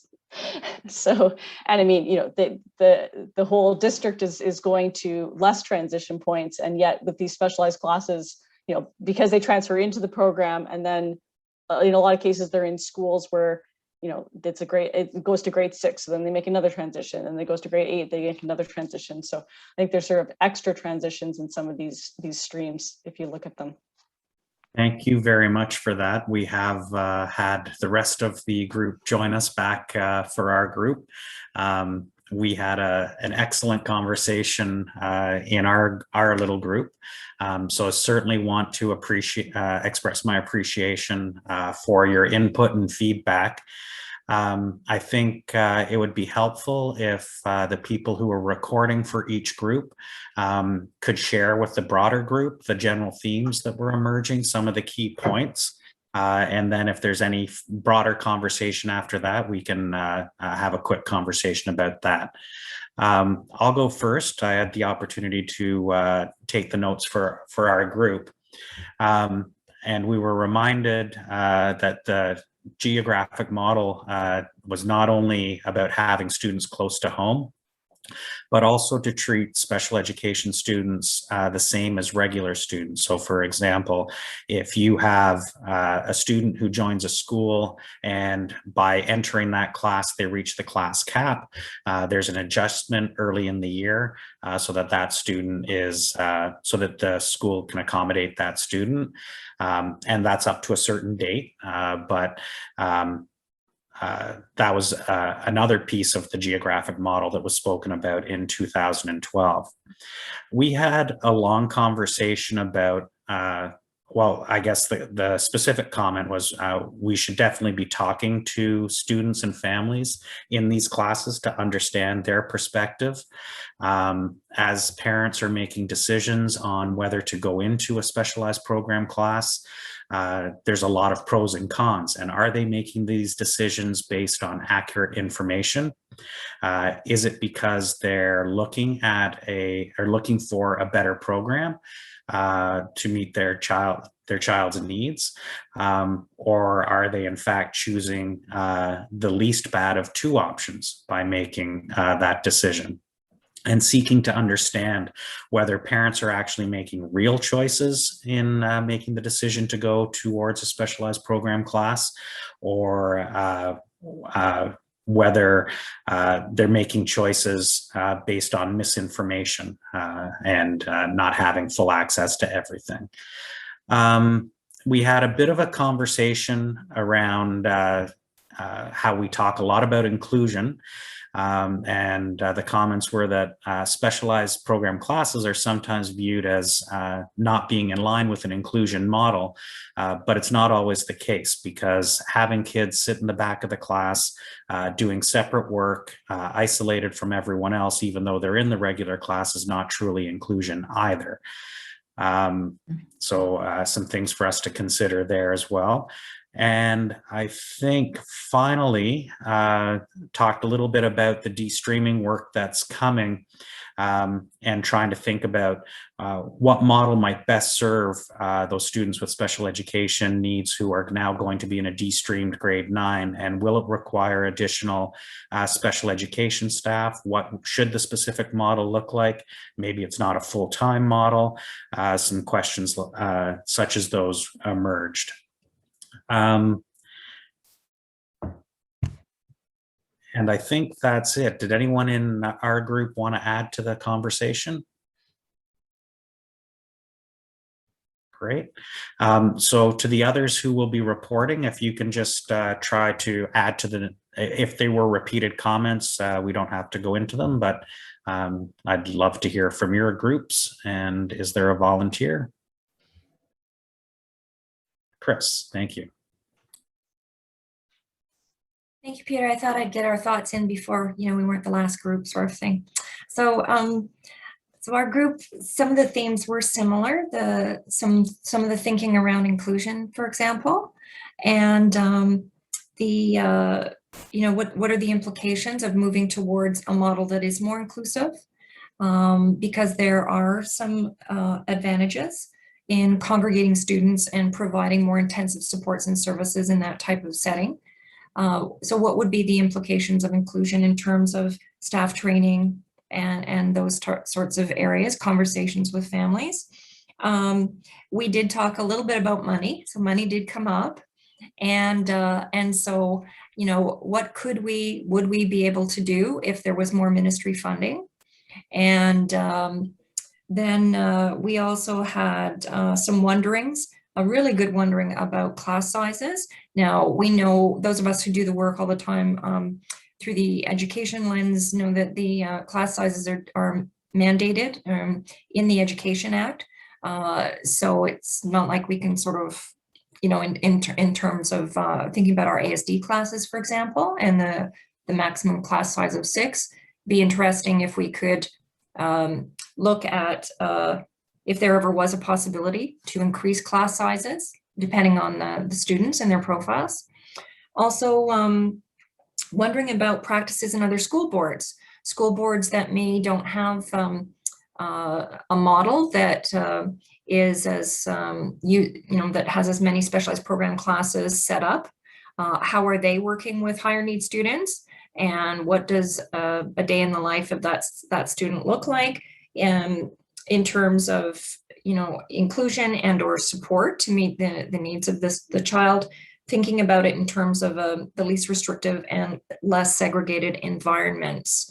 And then also looking at cognitive profiles and how we see that it feels like, it appears that we have more high need students entering schools than ever before. And so that does imply that we have our highest need students in congregated settings, and yet we still have, our moderate needs students are in regular program, and wanting to ensure that we are able to reach those students as well. In particular, autism, where our highest level 3 autism children are often the best fit for our autism classes. And what about those students with a moderate diagnosis of ASD level 2 or a mild diagnosis ASD level 1?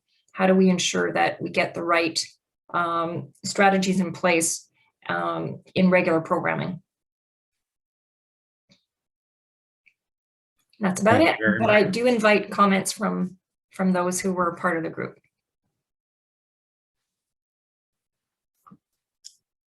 Not seeing any right now. Amy. Very much. So some of the things have already been surfaced, certainly around talking about financial implications. So as it relates very specifically to having students start in elementary, for instance, in ASD, and then when they land in secondary, there are so many that have attended these classes that there are going to be such a need moving forward into the secondary, and oftentimes they're staying until that 21-year point. So it's actually a long, sort of a longer game that we need to be considering for some of our students. And also, we were talking a little bit around staffing. So really important conversations were raised from the school level related to how important it is to have more than one class. So for instance, if there is an ASD congregated class at a school, to have 3, and then really from a timetabling perspective at secondary, that provides options, but also provides options for students instead of them remaining with the same cohort and not having the opportunity to learn with and from other students and or staff in their care and in their high school journey was definitely surfaced.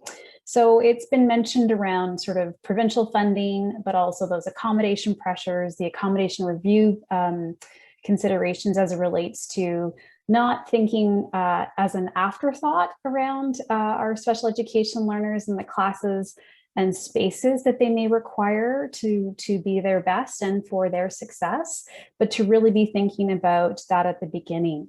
It can't be an afterthought. It really needs to be something that we're considering, and also what different supports are required either within the classroom or within the school for their transition to post 21. So, those community, those social skills building, the community skill building, all those types of pieces that help to foster independence. So I think a lot of those considerations were front of mind. So did relate back a little bit to funding for sure. And I'm happy to, of course, have any feedback from our team members that were part of the conversation. Okay, thank you. And Petra, the final group. Nope, that was the final group. I was part of Chris's group. Awesome. Okay, so I'm just curious as we wrap up here, if anyone has any thoughts they'd like to share with the broader group in terms of what we heard, any clarification or questions you might have. And by all means, reach out to Stacy and I if thoughts do emerge over the next little while, because this is one of those challenges that is on our minds quite regularly. I do want to say thank you, everybody, for participating. I said at the beginning, our group was phenomenal to hear from people and to get everybody speaking and sharing their ideas. Really appreciate your contribution to our thinking tonight. Thanks. Thank you, Peter. Hope you have a glass of water because you're up next. Right beside you. And thank you, everybody, for taking part in the breakout rooms. So we're going to move on to Superintendent Simmons, who is actually going to present us the follow-up of the last breakout room that we had in March about the special education funding allegations. So it's going to be a little bit more than that because not much more. Don't want to oversell and underdeliver, but the budget is continuing. Yesterday, we received the GSNs, the Grants for Student Needs, and the PPFs, the Priorities and Partnership Funds, that are going to be available to us moving into next year. So our finance department is now reviewing those, and we're also monitoring things as well. Quite an extensive release of memos yesterday that came as it relates to finance and budget for next year. Some of the things that we are looking at, there have been some things that have been a PPF for a number of years that are now rolled into the GSN. So for example, the after school skills development fund, which we had used to do things like the art of play and the art of conversation and peers at secondary level, has now been transferred to the GSN. So that's embedded in the annual budget now moving forward, which was great because we get some pretty good results from working with students in each of those programs. In terms of our discussion in March, that discussion really gave us some things that will help focus the work moving forward. So there were several comments around IEPs, and that speaks to our need to work with program and learning, particularly around universal design for learning and differentiated instruction. We know that there will be additional funds for early assessment and identification of students who may be at risk.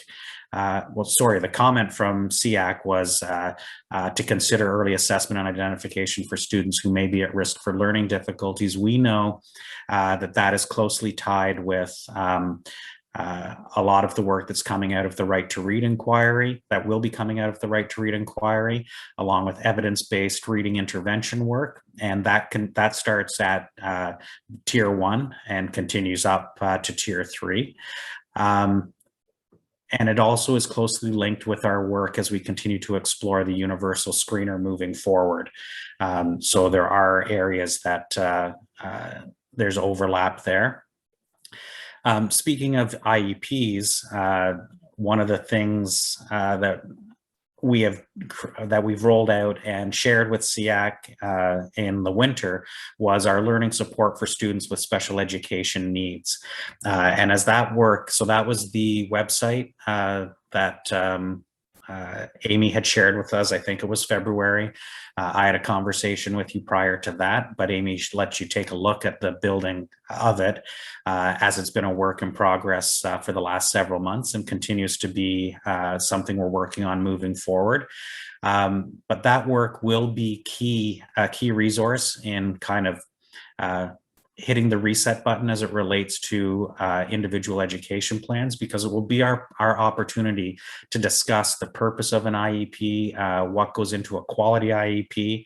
And at the meeting in February, we talked about making something available to parents so that they can understand, and we heard it earlier tonight, so that parents and caregivers can understand what can reasonably be expected in a school, so that they have the information and knowing the needs as they perceive them about their child, and being able to have an informed discussion with the school about accommodations that might be appropriate to support their child. A lot of discussion around professional learning, and we absolutely agree that's absolutely critical. The world has certainly undergone a dramatic change. I was thinking back to our first Zoom meeting in April last year and how it flowed, and now what we're doing. But we've also learned that impacts our ways to deliver professional learning. Not that there aren't important opportunities for us to get together and learn in person from and with each other, but also just an alternative way to kind of bring things to engage in that professional learning. We do, however, continue to struggle with replacement educators when we look at trying to engage in professional learning. So that is a challenge that we continue to try to find a way to support. Even when release time is provided, sometimes an educator is not able to attend a professional learning session because they haven't been able to be replaced at their school, which is truly unfortunate in that we are trying to invest in people's professional development, but an operational demand has trumped that.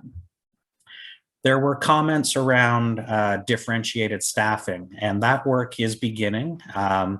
As I mentioned earlier, it's a growing body of work across many departments, and it's really as we start to get deeper into identity-based data and understanding our students, who our students are, and pathways that are being that are impacting their trajectories throughout the school system. And taking that equity lens and approach to this, to viewing these challenges. Some of the things that we've been able to look at for next year, Superintendent Dua is developing a SEAC project. It's Student Achievement Through Equity. And that's collaborative with Program and Learning Support Services. It will involve members of our multidisciplinary team as well, as we start to look at getting to the specific learning needs of students in some of our highest needs schools with the highest RAISE indexes. So taking a look at that from a differentiated approach to supporting staff and students in those schools. Particularly as SEAC mentioned around poverty and racialization. I highlighted just briefly the de-streaming work that we are engaged in, and we will be bringing some more information to SEAC, because what has become abundantly clear is that this is not just a grade 9 or grade 8 or grade 9 math challenge, that there are many things in the district that we do that start streaming students from a very young age, and we need to take a look at those. And we need to decide, is that a systemic thing, and is it actual choice, or is the system creating a disproportionate representation in certain areas? And what can we do then to dismantle those systems that disproportionately impact learners? And then finally, there was a comment around investing in supports for credit recovery and other supports to allow for credit attainment. And we are engaged in that. We've been collaborating with continuing education in particular for the summer learning programs that they offer. To ensure that there are special education supports for students to succeed, to help students succeed in those programs and be able to take advantage of those. So those were some of the key things that I gleaned from the discussion we had as a larger SEAC, and wanted to touch base around some of the things that are moving forward. Some of them are the result of additional budget funds that have come forward, and some of them are things that are on our priority list moving forward within existing staffing allocations or budget allocations. Happy to take any questions if there are any.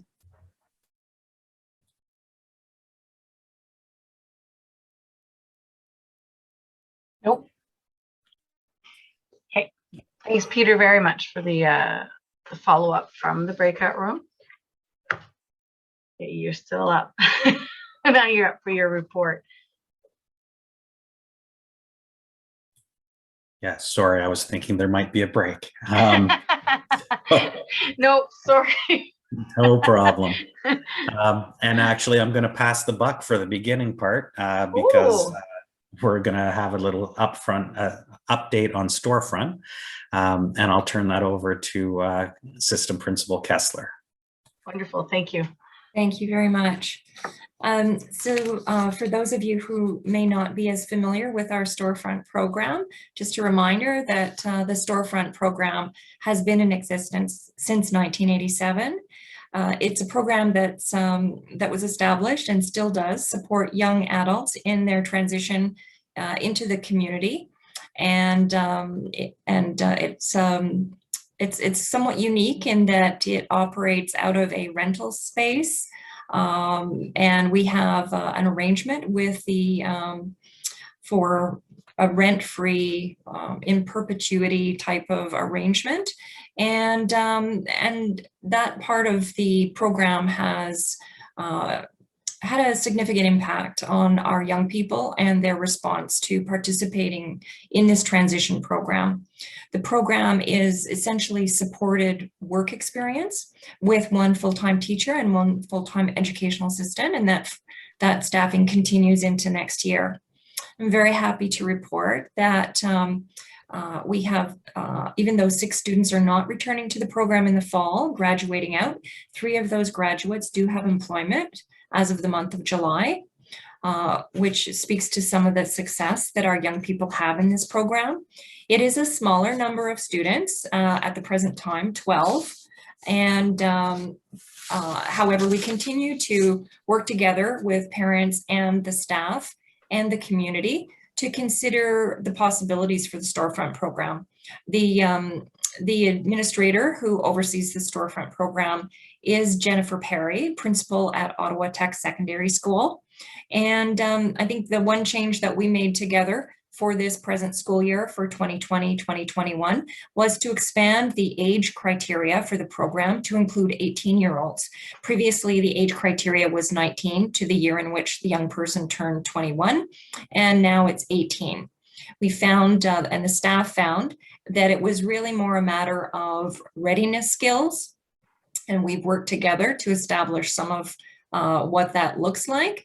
As well, we found that some students were becoming more disengaged at that age of 18, and now they have another option. So we had 2 students in the program this year, age 18, and of course they, like all our students, are eligible to remain in that program for these next few years. So a very successful year overall, considering even though we had remote learning.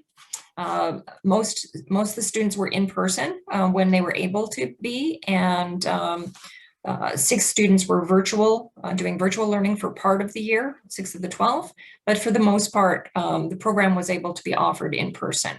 Right now, it's not consistent with the stay-at-home order and the direction to all of us to limit in school and in work participation, cooperative education participation. I guess the other thing I would want to share is that with those 6 spots open for next year, we've already taken a look at the applications together for next year. We had 6 applicants, and they were all deemed to be very suitable for the program. So those 6 spots are already filled. So we had 12 students in the 12 spots this year, and going forward into September, those 12 spots are already filled. So really the program is continuing along in a really robust manner, and I'm happy to share a very positive report with you. Thank you. That was a good report. Thank you very much. Trustee Ellis? Thank you. I'm glad to hear the storefront's doing so well. Falls within my zone, my purview. I'm just wondering, are JLP students in the JLP program, are they able to ask to be part of the storefront program as well as other students? Yes, they are, Trustee Ellis. Okay. That was one of the things that we looked at in terms of the criteria. Actually, Dr. Duschner was very helpful in that process. We were trying to come up with language that would be more inclusive of students just in the GLP program, but as well, some students with developmental disabilities who may not find themselves in, like some of our higher functioning students in a semi-DD program, we call them, but a developmental disabilities program. And then also some of our young people maybe in who perhaps it's autism that is that might be limiting their participation with the need for supported workplace experience. So we certainly the majority of students who apply to storefront do come from the general learning program. However, we found a way to, through the language, to be more inclusive of looking at students with other learning profiles from other program areas. Great, I'm glad to hear that, and as well as that you've expanded the age criteria. Thank you. Glad to hear it's doing well. Thank you, Trustee Ellis. Any other questions? I'm glad to hear it's doing well as well. I worked there a couple of times, so I really like storefront. Catherine? I just want to say that a lot of the work that is being done is by 2 phenomenal educators, Nancy Ford, who is the educational assistant, and Tanya Ashton, who is the teacher there, and they are second to none when it comes to educating and looking at transitions and developing independence and job skills. So one of the probably the biggest reason it's such a success is those 2 incredible educators. Thank you, Catherine, for acknowledging acknowledging Nancy and Tanya. That's a very, very thoughtful of you. And yes, we're very fortunate to have skilled, dedicated staff in that program and actually throughout the district. But those two, yes, they are the heart and soul of the program. Thank you, Christine. And Peter, summer learning program update. Yes, thank you for that, Chris. So turning gears to the summer learning programs, we are in the current stages planning to run our summer learning program as we traditionally run for students with ASD/DD profiles. We are monitoring the situation pretty closely as it relates to COVID-19 because the program will only be run in person. There won't be a virtual option for that program. So we're hopeful that things continue on the current trend that they're on so that that program can be offered and be a support to the students who access it this summer. Planning does continue regarding special education support for students in our continuing ed summer programs. I mentioned that a little bit earlier and the work that we've done there to ensure students with special education needs have an equitable access to that program, to their programs. We're also continuing to work on our mental health supports over the summer and working with our program and learning partners regarding evidence-based reading intervention work that is scheduled to be done over the summer. When I highlighted these last month, we did have a comment around the concern about the toll this past year and in many ways the past 14 months has had on our staff and our ability to access staff to continue to work over the summer, and the fact that people need a break and need an opportunity to recharge and rest. So that is absolutely on our mind as well, and will be a consideration that we'll ask people to take a look at if they're interested in doing some of this work over the summer. Because we know absolutely while things are getting better, we're not out of it yet, and people need to be ready for a school year next year that's going to be certainly picking up with speed. So that's where we're at right now in terms of our summer learning programs and what we're planning for to support students over the summer.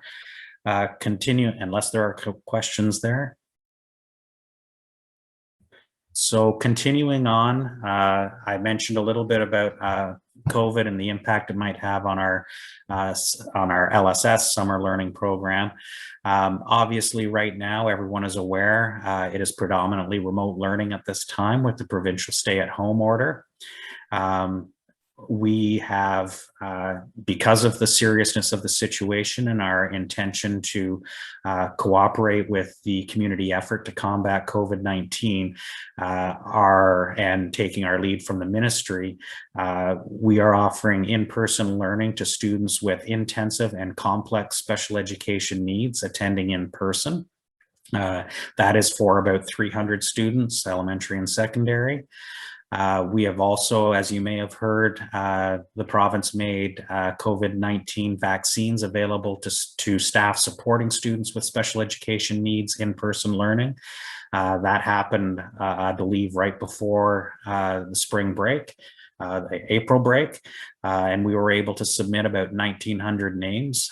So got many people on those lists. OPH, Ottawa Public Health, has been working to get through them all. I don't have an update on how many have received calls just yet, but those names are all there, and I know they were plugging away. They had fully intended to plug away over the spring break and the week following. We also heard recently that, maybe yesterday, the vaccine will be available to all education workers effective tomorrow who are supporting students in person. So that's a bit of good news in terms of ensuring that the adults in the building have access to a vaccine. It doesn't fully fix everything, but it goes a long way to helping our community efforts as it relates to COVID-19. And I know that news was very well received by educators. At this time, we don't have an idea of when we will return to in-person learning as we were before. We know the current stay-at-home order is in effect until May 20th, but we haven't received any information yet. It's still too soon to talk about if and when students will return to in-person learning. Any questions on that one?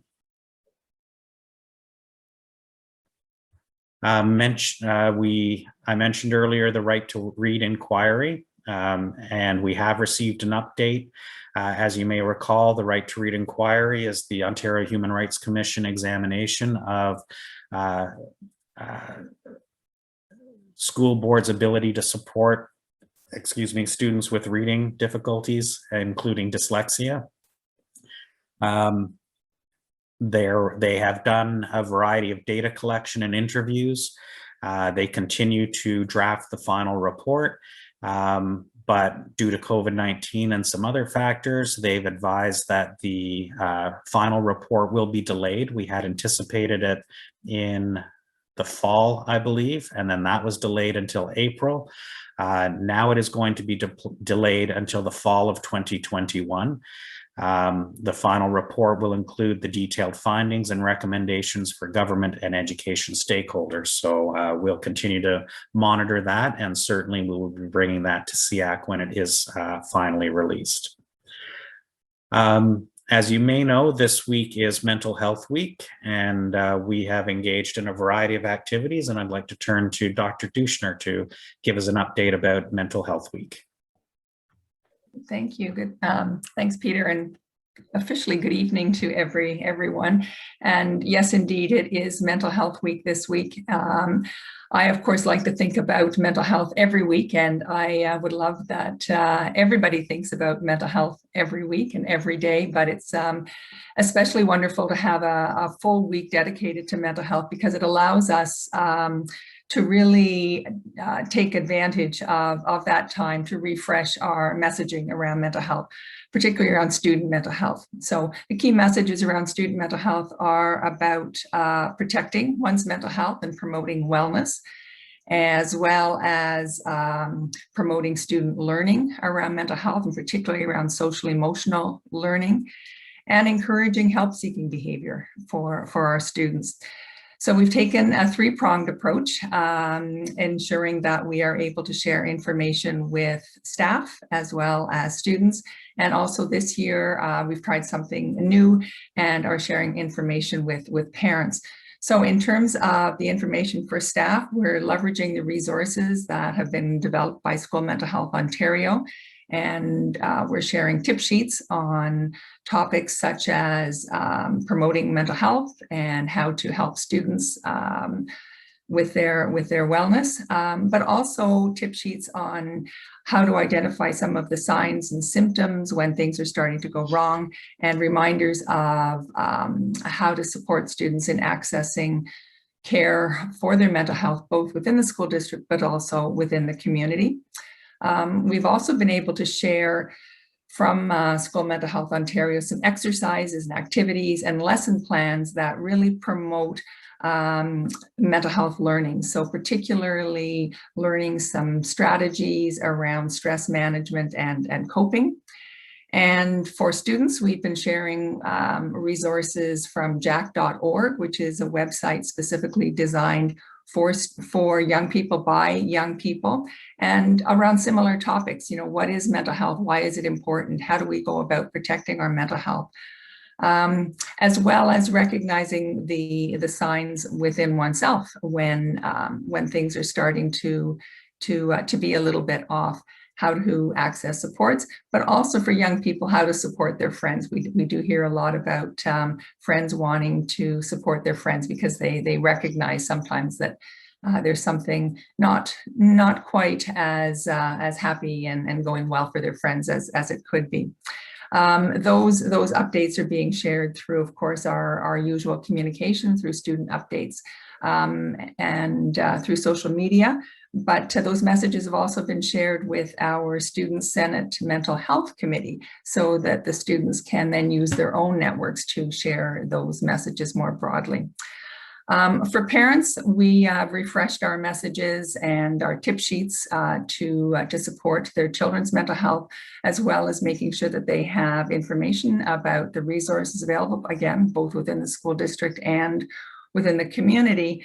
But this year, of course, has been so unusual and so stressful. And we hear daily from parents just about how worried they are about their children's mental health. So we tried something new this year, and what we've offered during Mental Health Week is a series of sessions for parents to talk to our mental health professionals. So they're live sessions with our social work and psychology staff, where they can ask questions, general questions about how can parents protect their children's mental health? How can they support their children as they're struggling? Where can they go for help? Those sessions are ongoing, or they're being offered in the morning. There's some in the afternoon, and there have been a couple in the evening. And so far, they've been quite well attended.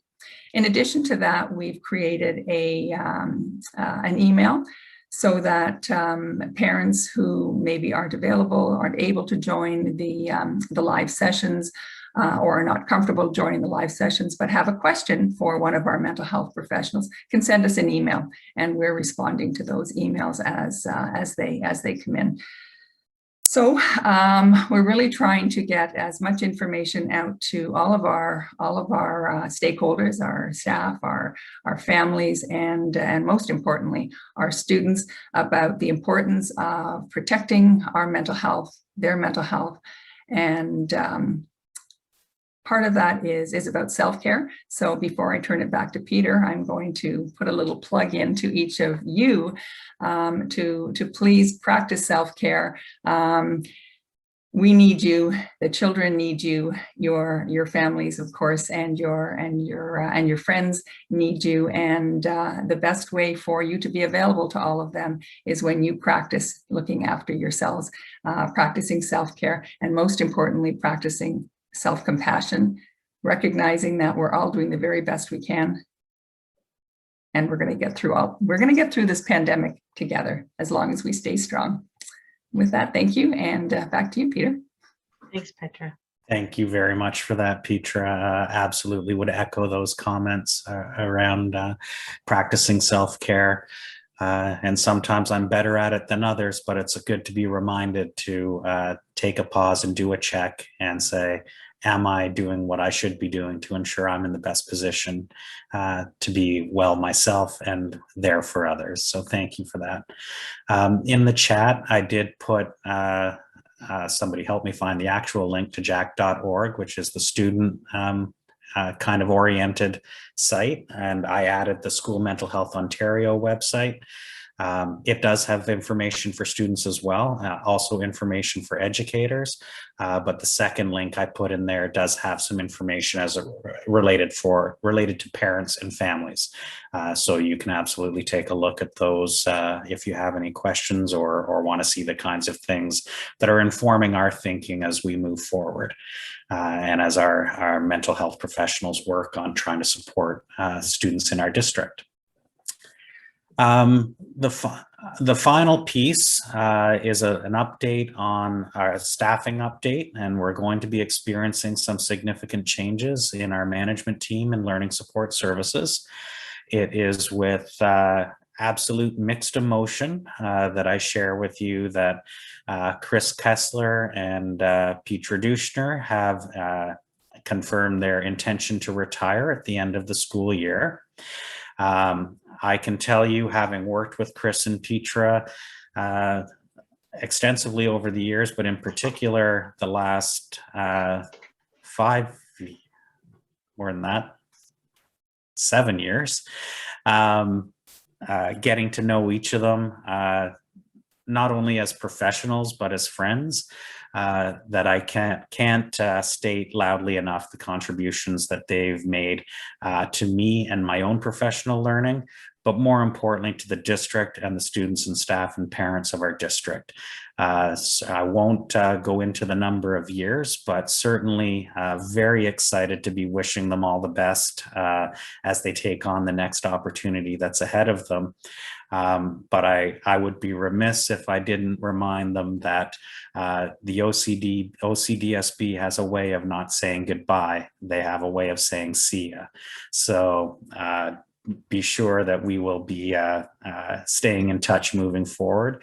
On behalf of me and the district, I want to, and I know we'll have opportunities moving forward, but truly a heartfelt thank you for your contribution to the district over the years. It's been phenomenal. So if you could all join me in giving a round of applause to Peter and Chris, I think they are very deserving of it.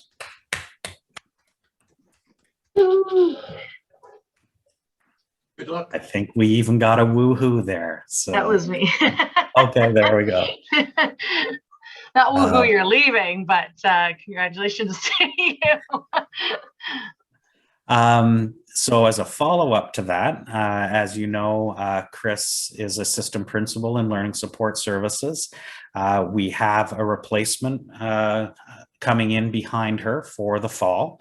It will be Kate Stout, who is currently principal at Convent Glen Elementary School. And Kate comes to us with a wealth of experience in children's mental health and care and treatment programs, as well as managing transitions for students with significant needs and helping establish transition plans that allow the student to be set up for success as they return to schools.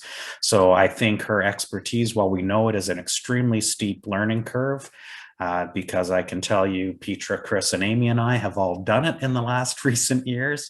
When you move to learning support services, I am also super happy to be welcoming Kate, and I know she's up to the challenge moving forward. I have invited her to be part of our next SEAC meeting, so you'll have a chance to meet her in June. I know she has a number of things that she's still responsible for at her current school, but she is going to come and join us and at least say hi for a little bit at that meeting in June. So very excited about that. We are currently in the process of moving forward to find out who will be coming in behind Petra as she moves on. So as soon as I have information related to that, I'll absolutely bring that forward, because absolutely we valued the contribution from Petra that Petra has had as it relates to mental health, education, and all areas of students as it relates to students with special education needs. So I'll be bringing that forward. So I hope, Peter and Chris, you've read a couple of things that appeared in the chat, and certainly are deserving of a woohoo. So thank you very much. And that concludes my superintendent's update. Thank you, Peter. And Petra and Christine, on behalf of SEAC, I'd like to say thank you for being here and for all that you've done for the students and the staff over the years. You surely will be missed. But at the same time, good luck on your journey to a new chapter in your life. Well deserved. Thank you.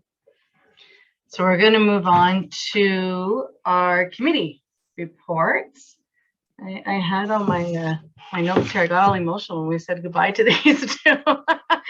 I'm all like lost here. Okay, moving on to committee reports. Amy, we have nothing from the board. We don't have a rep for the board. Moving on to Cal, we have Amy, who attended it last week, I believe it was. Yeah, it was, I think, a couple of weeks Here ago. you are. I'm here. You're over here. So I actually missed sort of the first half of the meeting, but what they were focused on in that meeting was really looking at the equitable recruitment and hiring policy and going over some of the language on that to make sure that they could bring it to the board. So it was just a lot of sort of back and forth on some of the language and the clauses and pieces and that. So not anything overly relevant at that point. It's a great document though. So that's what I've got for you. Thank you, Amy. And we've got Sue for ACE. Okay. Hey, my mic's actually working. Okay, so we talked quite a bit also about the equitable hiring process. And they also talked about continuing education. There's a summer Reach Ahead course that is an academic level English, but it's open to all Black, African, and Caribbean descent students, regardless as to the past performance in English courses. So it's open to everyone. And then we talked a little bit about how with the roadmap that ACE felt that students with disabilities were not well represented in the roadmap and how they'd like to see that change. Thanks, Sue. And myself for the Indigenous Advisory Committee, they had a presentation for the grade 10 accumulation, the student success. They hired 2 Indigenous coaches. They were sharing ideas of how the youth can earn their credits. I think it was really interesting because referring to going for land-based Indigenous teaching, which actually would be really good also for our kids with special needs who need those credits to graduate. This is something that they're looking at how to bring this forward for our youth to actually work on the land and to earn the credits with the Indigenous-based knowledge that they can move forward with that.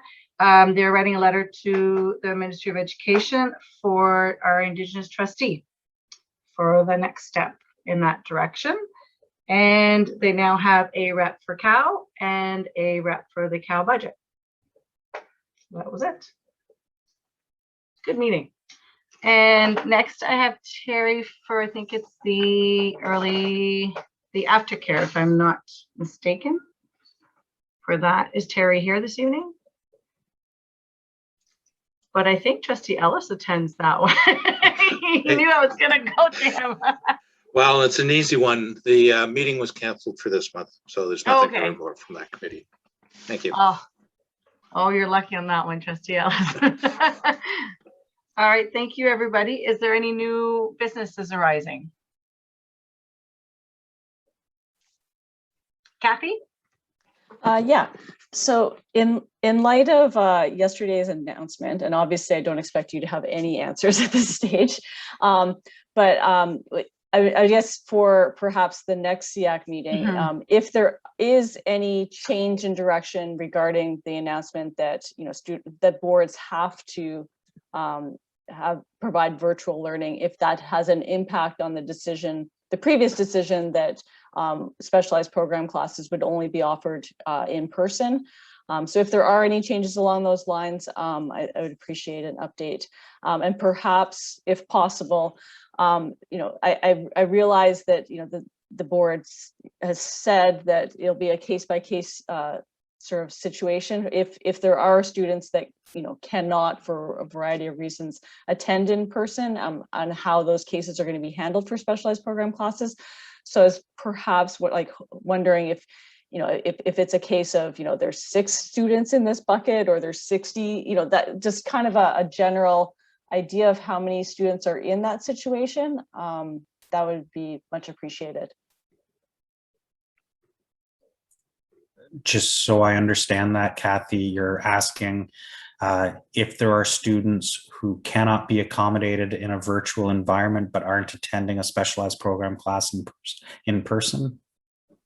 Yeah, I guess who would be in a specialized program class but have decided to do virtual, and what if there's a large number of those, a very small number of those, and any sort of obviously because of privacy, you probably can't say exactly, but perhaps some hints of these are some of the steps we're taking to accommodate them or to help them or whatever the case is around those students.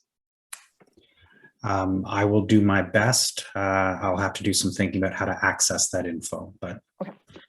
I'll do my best for sure. Okay, thanks. Thank you, Kathy. I have it all written down for the agenda prep actually too, Peter, so. Anything else? Ian? Yes, thank you, Madam Chair. Just maybe it was missed, but just formally for the record, there's no PIC report this month, but there is, because there's been no meeting since our last SEAC meeting, but there is a meeting, I believe it's the last one of the year next week. Perfect. Thank you, Ian. It was missed. I apologize. Anything else for new business? There was also no cow budget, just as another one on the list. Yeah, usually Lee's pretty good about putting that down. We discussed that at our agenda prep when the next meetings are for those. I think you have one coming up, right? Yes, I'm not sure the exact date, but I'm on it. Okay. Through you, Madam Chair, as well. When we discuss the committee reports, we sort of determine if there had been a report between the last SEAC that occurs monthly and the coming one. So if you don't see your committee on there, that is the reason. Thank you. All right. On that note, I want to thank everybody and the exciting news with the vaccines coming out. That's a moving forward excitement right there. And thank you everybody for what you're doing and your continuing commitment to our students. And once again, Petra and Christine, good luck. And I know we're going to see you next month though. Perfect. So on this note, our meeting is adjourned and I wish you all to have a good night and a good weekend.